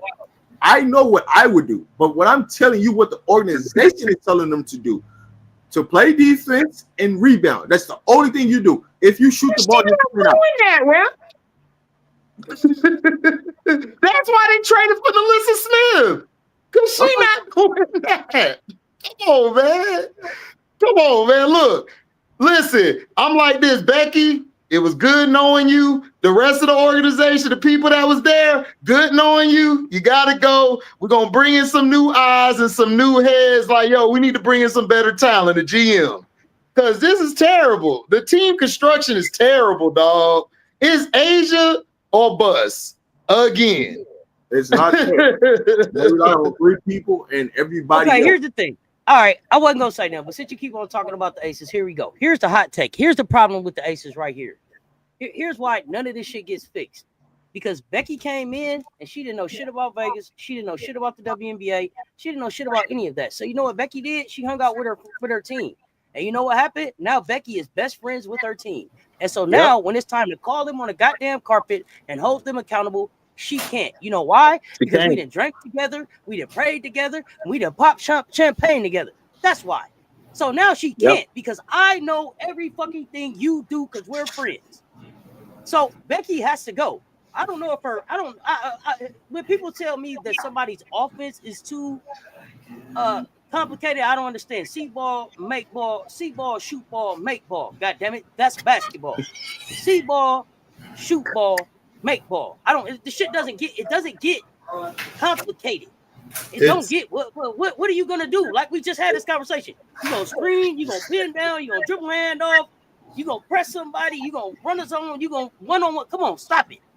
It ain't too complicated. Either you can play basketball or you can't. But Becky is too busy trying to be friends with her team. So she can't go on the carpet. No, can't hold them accountable. And there's no GM in there to call Becky out for her not being able to do her job as a coach. But I didn't want to have to say all of that, but that's my opinion. Cess, it's the core, not the entire team. It's the core. It's the core players. But those are the people those are the ones that need to be called on the carpet. You keep holding some people that you bought here. You keep holding some people that just got here accountable for some shit that you ain't even let them try to see if they can do. So you like, oh, they can't do it. Get rid of them. Meanwhile, Kia Stokes still start. When the fuck you gonna talk to her? Asia shows up in the presser and tells you what? Everybody leave Kia Stokes alone. Kia Stokes she do so much. She do so much. Asia's so nice. He's just not gonna call Asia, nice. Asia. When was the last time somebody came? KP told y'all. Asia told me get my shit together. When was the last time somebody came and said, hey, Asia told me get my shit together. See, Asia got to tell them to get their shit together. But Asia also got to tell Becky, get your shit together. Becky, you show up better for me. Because I'm showing up in mid-season at the beginning of the season for you every year. Becky, you show up better for me. Because you was the one popping that shit at the end of last season. Becky's going to look different. You was the one threatening us with a good time. I don't coach effort. I'll take your time away. Who the fuck you to sit down? Nobody. But we look like a team that don't got a general manager. We look like a team that don't got a standard, and we don't got any accountability because there's no checks and balances in the goddamn building. That's the problem. And then I'm not putting everything on Jewel Lloyd, but Rob, I'm not bringing you to my team after your feelings was hurt by Skylar. Like your mental, I can't put you on my team, and you just let this person who didn't win a championship there, who has no Seattle Storm aura, hasn't been with the organization you've been with, and you let them punk you at your team? Come on, man. You can't come to my team, dog. I'm sorry. It's like, hey, you cool over there, but trade her over there. I would have traded for Rakia or somebody. I tried to get somebody. Not her though. You're lost. You're talking about. I'm not trying to set one of these. Good luck. If I can interject a little bit of history, it's like me personally, I'll have to lean more towards the GM. But anyway, let me give a little back pedal of history because I was there. Micah Finley was on the phone call when we suggested Becky Hammond for the San Antonio Spurs staff. And it's not hindsight. What was being thrown around at the time and for quite a bit of time, but for whatever reason it didn't line up right. It is what it is. Becky was supposed to be Pop's replacement, but we're talking about the San Antonio Spurs, a very strong organization which has a very strong machine type operation. Like you could be the most talented number one player in the world, but if you can't fit as a cog within this machine, we're gonna have to trade you. You know what I'm saying? And they just shut them down. Do I even have the resources to create the structure that I just came from? Why in the hell did you hire me? I came from this. I'm bringing this, and it's like, well, hell, you know. And I know, like, okay, it's good for the WNBA, but I'm like, what's really best for Becky? I'm like, Becky should have kept her ass in San Antonio. But I get it. I understand it. And then Pop shouldn't have hung on that long. Pop shouldn't have had to hang on that long. Wait till he had a damn stroke, right, to step off. But Rhyne, we've already talked about Chelsea. I'm just giving you that background. I know we're having this conversation, but let me go back, 10 years? You know, and I mean, you can go back. You can go back. But see, the problem. No, you good. You good. Yeah, you can go back. I appreciate you good. the but the thing is, Becky around here looking like Becky is around here looking like Steve Kerr. That's the problem. I don't care if she don't. Yeah. Michael Finley was like, I don't care if she don't stand. I don't care if she don't stand. I'm like behind the scenes, like real, like the way dude started, like, I don't care if she don't stand. What is that? I don't care if she doesn't stand. I don't care if she doesn't piss standing up. You know what I'm saying? Yeah, but here's the thing, though. This is what we need. This is what we need to come in and bring up for player development. Well, no, Becky and came in. Now we have the issue coming up. The situation now is 2025. You know, would essentially come down to player development. Does it? And I'm gonna tell you why. I'm gonna tell you why I'm about to push back on that, because the way Becky is coaching and the way the Las Vegas Aces is moving right now, it looked like Natalie was doing her goddamn job the last 3 years. So I don't know what the backstory I'm just saying, was. it looked like Let's have a real conversation about what the fuck it looked on. like it. See, it looked like it. We want to talk. Let's have a conversation. Let's have a conversation since you got some backstory here. You got the whistle ready. Let's talk about it. It looked like Natalie was doing the job because it looked like Golden State. You didn't think Golden State was gonna be shit when you looked at it on paper. You was like, nope. Them motherfuckers ain't gonna be nothing. Now it look like they might goddamn be in the playoffs. It looked like they might. It looked like they might ruin somebody's goddamn dance card, don't it? Yeah. Why? Because Natalie got them believing. Natalie got them working. Natalie got them playing defense. Meanwhile, in Las Vegas, everybody's legs is kicked up, waiting on Asia to do something, including Becky. Everybody's like, but we don't got, but we got Asia. But we got Asia. But we got Asia. That's what I said. That's what I said. Wild dog. Just like last year, having Asia ain't enough. I don't know. That's better than that. What we call that is cheap and lazy. I'm gonna keep it real. I'm keeping it real with you, Cess. We call that cheap and lazy. Yeah. You're not getting paid to watch we know TV, that. dog. You're not getting paid to watch TV, dog. Get to work. But we know that Becky came in here this year thinking I'm a trade for this name, and I got Asia. We figure it out after that. That's all she was thinking. She wasn't thinking about building a team or like Rob said, she don't use her bench. Even if you had 3 good people on the bench, she ain't gonna use them. She is like, I got Asia, that's it. I got Asia, you don't, that's it. But she's not paying attention to the basketball operations and build a balanced team around Asia. She didn't even think about that. I've been around hoops a long time. Tell me your favorite thing about each one of the Las Vegas Aces current assistant coaches. I'll wait. Crickets. We got a good development coach, but that don't mean that Becky on police to play the players. Yeah, that too, Rob. And I told you, Hall of Fame coaches get let go too. I'm just saying, bro. Like, look, if I get you these players, and even if you get them, you're not gonna use them. What's the point? And then you play them out of position and they don't look good because they don't play that position. So it's like, all right, listen. what are we doing? I ain't gonna hold you, but I just seen something real interesting. I'm gonna shift this back to the Aces. I just seen something real interesting. Hey, what we're saying, Dallas, what we're saying, Texas, change make a difference. Make a change. You just froze on me. What you say, Rob? I said I just seen something very interesting after this game with these player hugs and who talking to who. I'm gonna see if this person come to Vegas because I think she might be on her way to Vegas. Who? Oh, Daughter? I ain't saying no name. Okay, we'll see if you're right. John Lucas Jr. is a good development coach. Okay, well, we should see some. How long? I mean, but Ron, it's not. You can have a great. You can have a. Rob is saying this. You can have a great development coach, but if you don't play them, what's the point? It don't matter. Like even if I put Jewel on the bench, it ain't gonna matter. It don't matter. I listen. You know why? Because if you on the bench, you gotta shut the hell up and don't talk.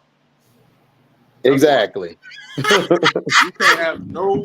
Man, you said it, and not me. Okay. You have a voice. Hey, listen. If you got a voice on Vegas bench, you out of there. That's they already tell you. Listen, if you come in here and you got anything to say on this bench, you gone. Don't even worry about it. You got a minimum of 10 games with us. The minute you open your mouth, is Richard Park. It might be early. You better crack some jokes. Bring a vibe. Play some songs. You hear me? That's all. That's what they asking you for. It's not Rivers. Yep. I ain't even talking about Rivers. So y'all definitely ain't. That definitely ain't the person I'm talking about. Oh no, it ain't no Rivers, man. Bro, why would you trade Rivers and that's a two? B Will, come on, you way brighter than that. You done said you way brighter than that. Man, they've been screaming Mabry to Vegas since earlier this season. Hey, listen, I seen something very interesting. I seen some people hugging. I seen some real conversations being had. What you gonna see? That's all I can tell you. Judging on the hugs. He said, I'm judging on the hugs. No, Sonia gave her a hug like you my idol. That ain't a hug to come get me. No, it's you know what I'm saying? It's some interesting activity that happened. It ain't just the hugs. Right. See, Rob thinking third level, fourth level. Y'all be thinking that first level. We're gonna see. We're gonna see. I hope they do something. Rob, I need you to go out and coach a youth team. I don't know your details in your private life, but I need you to go teach some young folks. I need you to go coach. I mean, hold on, Wild Dog. Hey, Wild Dog, let me tell you something. Squad, man. Everybody come up here on the everybody come, he got an official whistle right there. Everybody to come up here. Everybody come up here is official with what they talking about. We don't got just no YouTube content creators. Everybody got to have a resume. Everybody got to have something that they can stand on, something that they can tell me about to be able to come up on this platform and talk. We just don't have panels just to be having panels because it's cute. No, he didn't talk some kids. Exactly. He got some kids in college right now. He may got a couple kids on their way to the dub. You better check the Hey. Around here. This ain't your average YouTube channel over here. And Cess, I don't put that out likely. I might throw that out there once, and then 9 times I'd be like, "Hey man, stay away from kids, man." Hey, but here's the thing. I'm like, here's the thing though. We trying to. I don't know. Now I gotta ask you: Is you in Dallas or Fort Worth? I gotta see what side of town you on for real. Because I see how you acting. You kind of tricky right there. He said he gonna throw it out there one time, then tell you stay away from the kids. I see you, Wild Dog. Wow. Wild Dog is wild. Wild Dog. Wow. Here's the thing, Wild Dog. I got 60 girls in college right now. 2 of them. That's all I'm saying. It's like, I mean, we know each other, but I'm just saying I don't know you that well. But I'm just giving you your flowers by saying, "Hey, man, if you're not working with youth, I need you to go work with." Hey, Wild Dog, you know why you don't know me that well is because I don't let everybody on my personal page because I have my girls on there, and I don't know what people's intentions are. Yeah. So I don't even give access to that unless I personally know. If you don't know me by now, you'll never, ever. don't want But to. hey, I don't want to. if you need me to send you video clips, if you need me to send you video clips and me winning trophies and stuff like that, I can see that all day long. I got it. Yeah. But I don't see me play against some players. Hey, she didn't see me close against some of them. I just want to straight. Ain't nobody talking about your your resume, Danae. You know what I'm saying? And but I don't want to confuse anybody. Danae, you still mad at me, Danae? I love you though, Danae. Well, I thought Wild Dog said he knew Rob.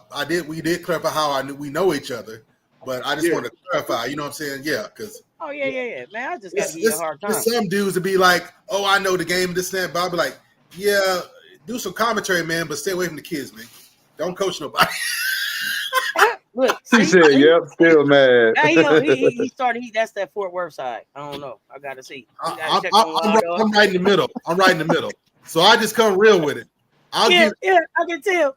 I can tell. Resource like even the dudes that switch for real, they current and former youth basketball coaches. So see, here's the thing though. What you gotta realize we'll be at high school games. We cover college games. We cover men's, women. We cover it all. You know what I'm saying? Here's the thing, Wild Dog. There's a code of conduct that come with stuff, right? Yeah. Just because you go into the coaching world, it's a small circle, right? Yeah. And so when you go start talking to the public and start talking about coaches, things like that, you better understand what come with that. If you go start talking crazy, stupid things like that, you could be hurting a future for one of your players because you feel some type of way about a coach. Yeah. Sometimes you just got to take that L on the chin and just keep it pushing. It's just don't send your player to that program. So that's the difference.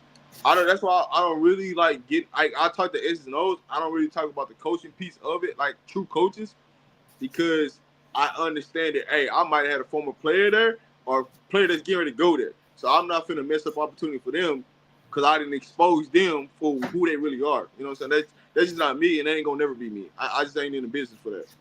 Right. Fine line to be walked. Because and then my role is really about being out of community and community service, and then be like trying to get cats in their right mode.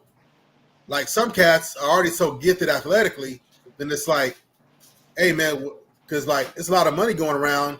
These dudes ain't spending money on anybody. Let's get your grades right. Let's get your schoolwork right. You athletically, you already so far behind around everybody. We need to get you someplace that's going to develop you academically. Well, here's the thing though. You're talking about boys, not coach girls. I ain't got it. It's a different. You got to coach on the girls side. It's easy on the boys side. You ain't really got to coach. Look, man, anybody girls are different. On the boys side, you got two players that's athleticism. They can carry you in the game. On the girl side, you got to have some players, and you got to be able to coach. That's what gets you exposed on the girl side fast if you can coach or not. Yeah, cause see, we down here, we in a hotbed. Within 20 miles, you got some of the best programs in any sport in the country. So we produce. Cool. Until you ain't got that talent, can you really coach? So you don't really know who some of these coaches are until you really put them in a situation where they're back against the wall and it's time to coach. And it's starting to look like Becky can't coach. One thing I'll tell you though, but see here, I'm gonna come on camera. I'm gonna make sure I'm on camera with this, right? One thing that'll tell you about a coach it's not if the head coach can do their job. You can only go as far as how good your assistant coaches are. Because your assistant coaches spend more time with your team than anybody else. So if you don't have good assistants, that's a reflection of the program and who the head coach is. So the best thing is invest into your assistant coaches. They can invest into your team, and it'll create winning habits, winning culture, and it'll allow you to win championships. That's the difference. Because the team starts with the coaching team, the coaching staff. You know what I'm saying? So, yeah. So out here, we Cess, you asked me on what side. I'm right in the middle of Dallas and Fort Worth. So like DFW. So I'm like literally right. Okay, yeah. You right at the airport. Yeah, exactly. I see the plane taking off and landing. You know what I'm saying? So I'm right in the middle, but I've been all over. I've been, far north Dallas, which is like Denton County. I lived in Mesquite. I got people. Who got the best high school girls? Who got the best high school girls team in Dallas? Right now? The hotbed of talent. The hotbed of talent is right down there at I-20 and 67. So you got Oak Cliff, South Dallas, you got Duncanville, Cedar Hill, DeSoto. That's the hotbed of talent. So, Okay. so for college, even going pros, this is the hotbed. Do y'all got a big name in the city right now in high school? Oh shoot! At every level. So we got Duncanville that just won the 6A. Mm-hmm. So Duncanville, basketball and football all around. They didn't win it in football. They didn't win it in football. They didn't win it in football. Yeah, but define winning when you have basically the number one QB in the country. They didn't win. It don't matter what you got. Did you win? They didn't win. North I Carolina won. I feel you, but I'm talking about youth and talent and what we're doing as far as putting folks into college and then coming in through with the draft. Yes, on a year in, year out basis, I give them that hands down. But they didn't win it this. They didn't win it this year. That's all I'm saying. Right, and then you got to understand. How can I say it? I'm giving you like a 20-mile radius. It's like you got options because if you 3A in Oak Cliff, you don't have to leave Oak Cliff. You don't have to move. Right? You don't have to be in Duncanville. You know, you can go to Cedar Hill. You don't have to be in Cedar Hill. You can be in DeSoto. Right? Okay. And really, technically, you don't have to. You can go 1 mile out of that radius and be in Grand Prairie because the scouts are down here. They're down but here. It ain't just y'all ain't got just one name that the city come out for. So you're gonna have visibility everywhere. Got you. Okay. And then in Texas, we've been on that. You know, free choice, parents' choice, so building charter schools. So even my son goes to a charter school. You watch the Texas women's teams, all of the Texas women's teams. As much as I can. College teams. We kind of. What's wrong with Joni now? What's wrong with Joni now? Texas. What's going on down there at Texas A&M? Why y'all can't down there? Texas A&M. Oh shit. Yeah, what's going on? Why y'all doing Joni like that? I want to know why y'all Joni like that down there. I know y'all got some money. Turn it loose. What's going on? Make the call. We're trying to make the turn now, where we can actually send more young folks, young men and women to A&M. So I only have an answer. She need the help. She need the help right now. I was doing some scouting for her right there when I was asking you what's in Texas that we can send right to Texas A&M because Joni, I'm trying to keep her on the employment line. She's gonna be the cutest little thing in the unemployment line. I'm trying to keep her out of there. You think she need to go to the W, Auntie? That's something we really because some coaches may not can do college and they can go do professional. Some coaches just do better there. Some don't do professional, go college. So she might have to go there. Better at Georgia.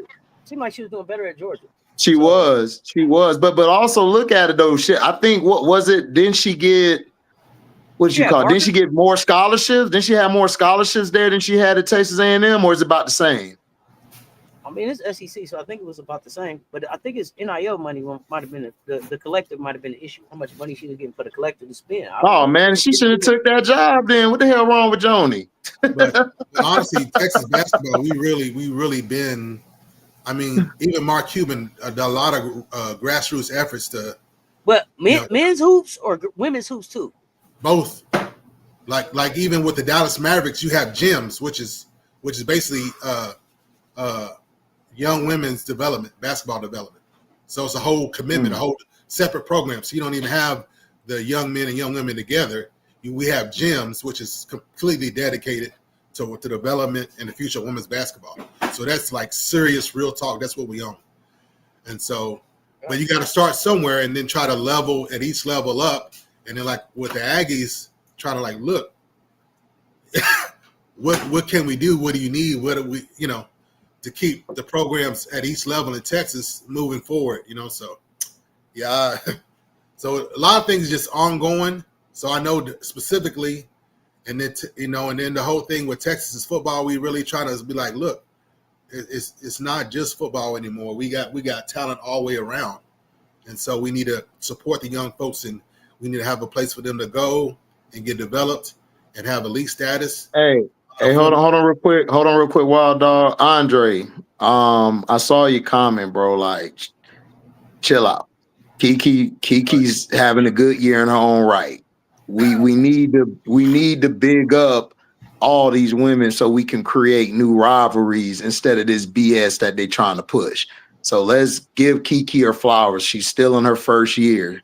She'll be fine. Angel got her the first. Angel is different. But there's other players that she's gone against. Kiki done busted their ass. Like, busted their ass. So give her flowers. Like, both of them are great. Both of them are doing good right now. Kiki one day is gonna be one of the best in the league. I mean, she's a rookie. You know what I'm saying? And Angel's is a different tier. Angel's thinking differently. They both played their game. Angel did her thing. Kiki is still out here balling. A lot of people didn't expect Kiki to be this good. Everybody thought Kiki. Everyone thought Anissa was better than Kiki. So are we talking about Kiki Iriafen? Yeah.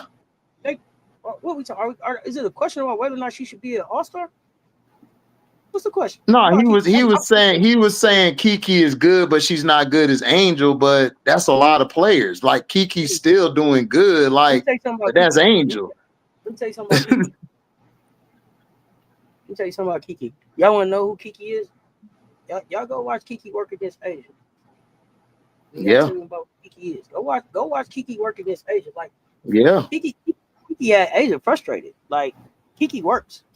Now she's a rookie. She gonna grow, but her and Angel different type of games. But Kiki, she's a dog in her own right. Like that's all. She's just quiet. Kiki's just very quiet, but she's a dog too. Trust me. Yeah. Listen, for her to take Aaliyah Edwards' position first year, because Aaliyah ain't no slouch either. Aaliyah a baller. Come on now. Aaliyah a baller now. Kiki took that spot. Go look at the numbers. Numbers. Kiki's rookie year numbers blow Aaliyah's out the water. Hey, blow it way out the water. And Aaliyah can play now. She a baller. Hell yeah. But Kiki, man, Kiki doing some shit. She got Shakira out here barking too. I'm just saying. So, and all I'm saying is sometimes it's just instead of just ask a question, it's better than making a statement, right? I know you got passion. I know you want to be 100 about stuff, but ask questions. The chat should be full of questions. What do you think about this? What is that? I mean, we on here, we live. Ask a question. You know what I'm saying? And so, but yeah, because boy, you know, rather than expose yourself, it's cool. Ask a question. You know what I'm saying?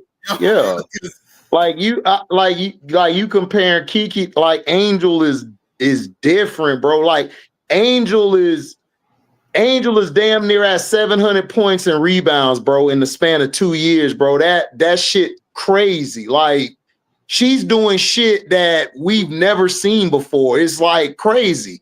And Kiki's doing stuff as well we never seen before.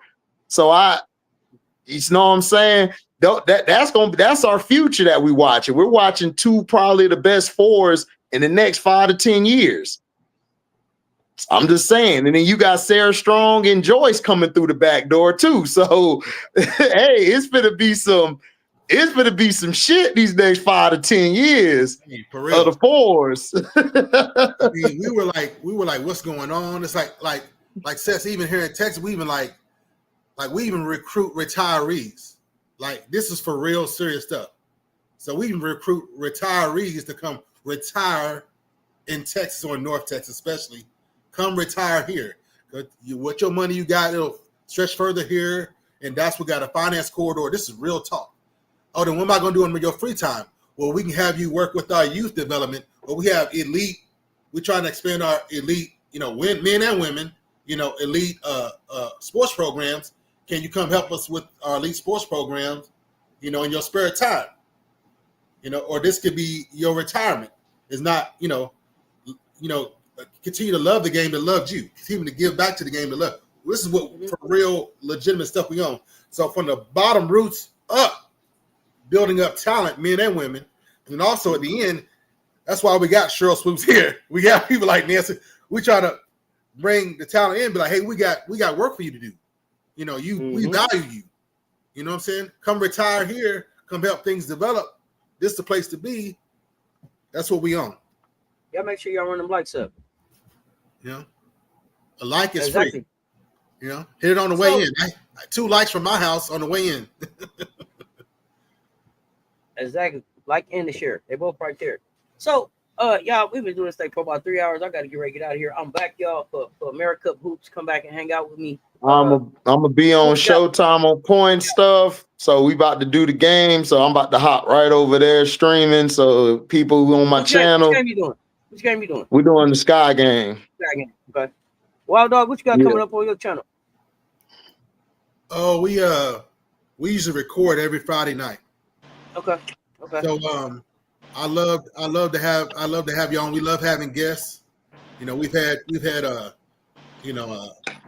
retired players on. We've had journalists. We've had coaches on. We try to spread the love, give people their flowers, and have them promote what they're doing. So we open invitation. Especially Rob and Cess. We'd love to have you on sometime. Again, we record on Friday nights, and that's usually how we've been doing it, so everybody can get together. And Danae, Danae, the Lynx game, but you mad at me, so you're not gonna come support my page. But I still love you though, Danae. Even though you want me to keep it, I'ma still throw it your way when you're not looking and walk off. Wow. Before you tell us what you got coming up.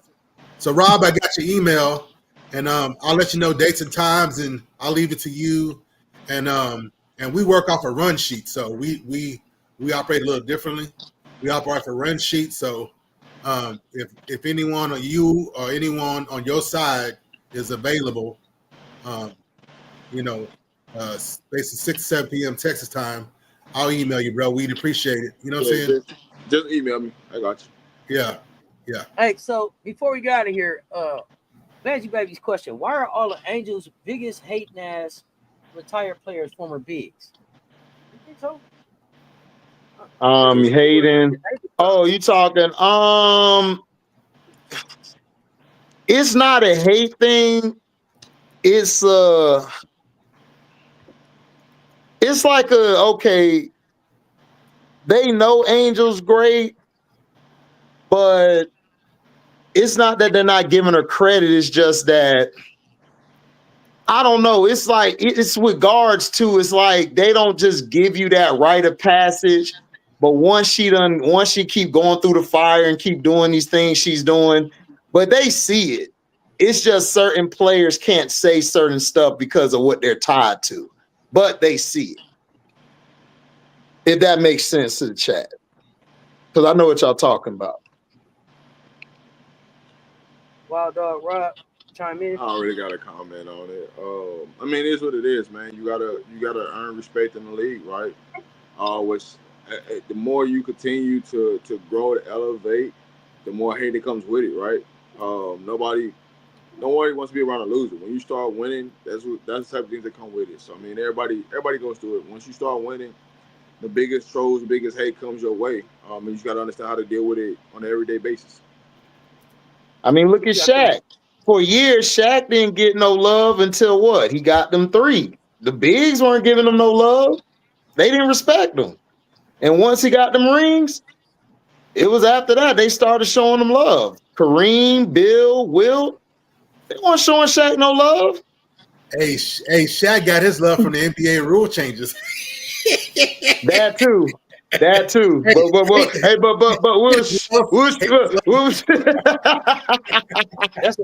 that's a conversation for another day. Rob, what you got coming up on your channel? Oh, y'all know what time it is. It's Sunday. Y'all know Buffs Talk in about hour and 40 minutes. The Buffs Talk will be every Sunday. Coach Dre, B. Watts on the platform. So, man, y'all come check it out. If y'all like Colorado Buffs, y'all want to talk about Deion Sanders, any of the Sanders, yeah, man, y'all just pull up. But, you know, the channel, football season about to start. So, the channel finna be back up, going crazy. So, I've been on a little chill break with football talk, but it's about to start ramping back up. So I'm gonna come over there and start talking shit. Let's go. Come on, man. Come on with it. I love it. Y'all know what it is. I'm going to wrap this thing up. I'm back at 8:00. We got to go medal to go get. We got 3 Gamecocks on the floor. Y'all pull up and rock with me. Y'all know we're gonna be at Auntie's house. If you did not hit the like on the way in, Hey, it's 3. It's I thought it was only 2. Camilla and Joyce. Isla McDowell is a Brazil is on the Brazil team. That's too. right. I forgot you were with Brazil. Shout out to McDowell, man. Beast. Yes. She didn't get a chance playing a lot right now, but she getting a lot of good experience. So we appreciate that. I appreciate y'all pulling up. Wild Dog, appreciate you coming and sharing your opinions and your thoughts about what we had going on today. Y'all know what it is. Say less, me more. Your Sunday afternoon guilty pleasure. Back next week. Until next time. Y'all know what it is. Rob the Man Media. Open ACI TV. Wild Dog. Let's talk sports.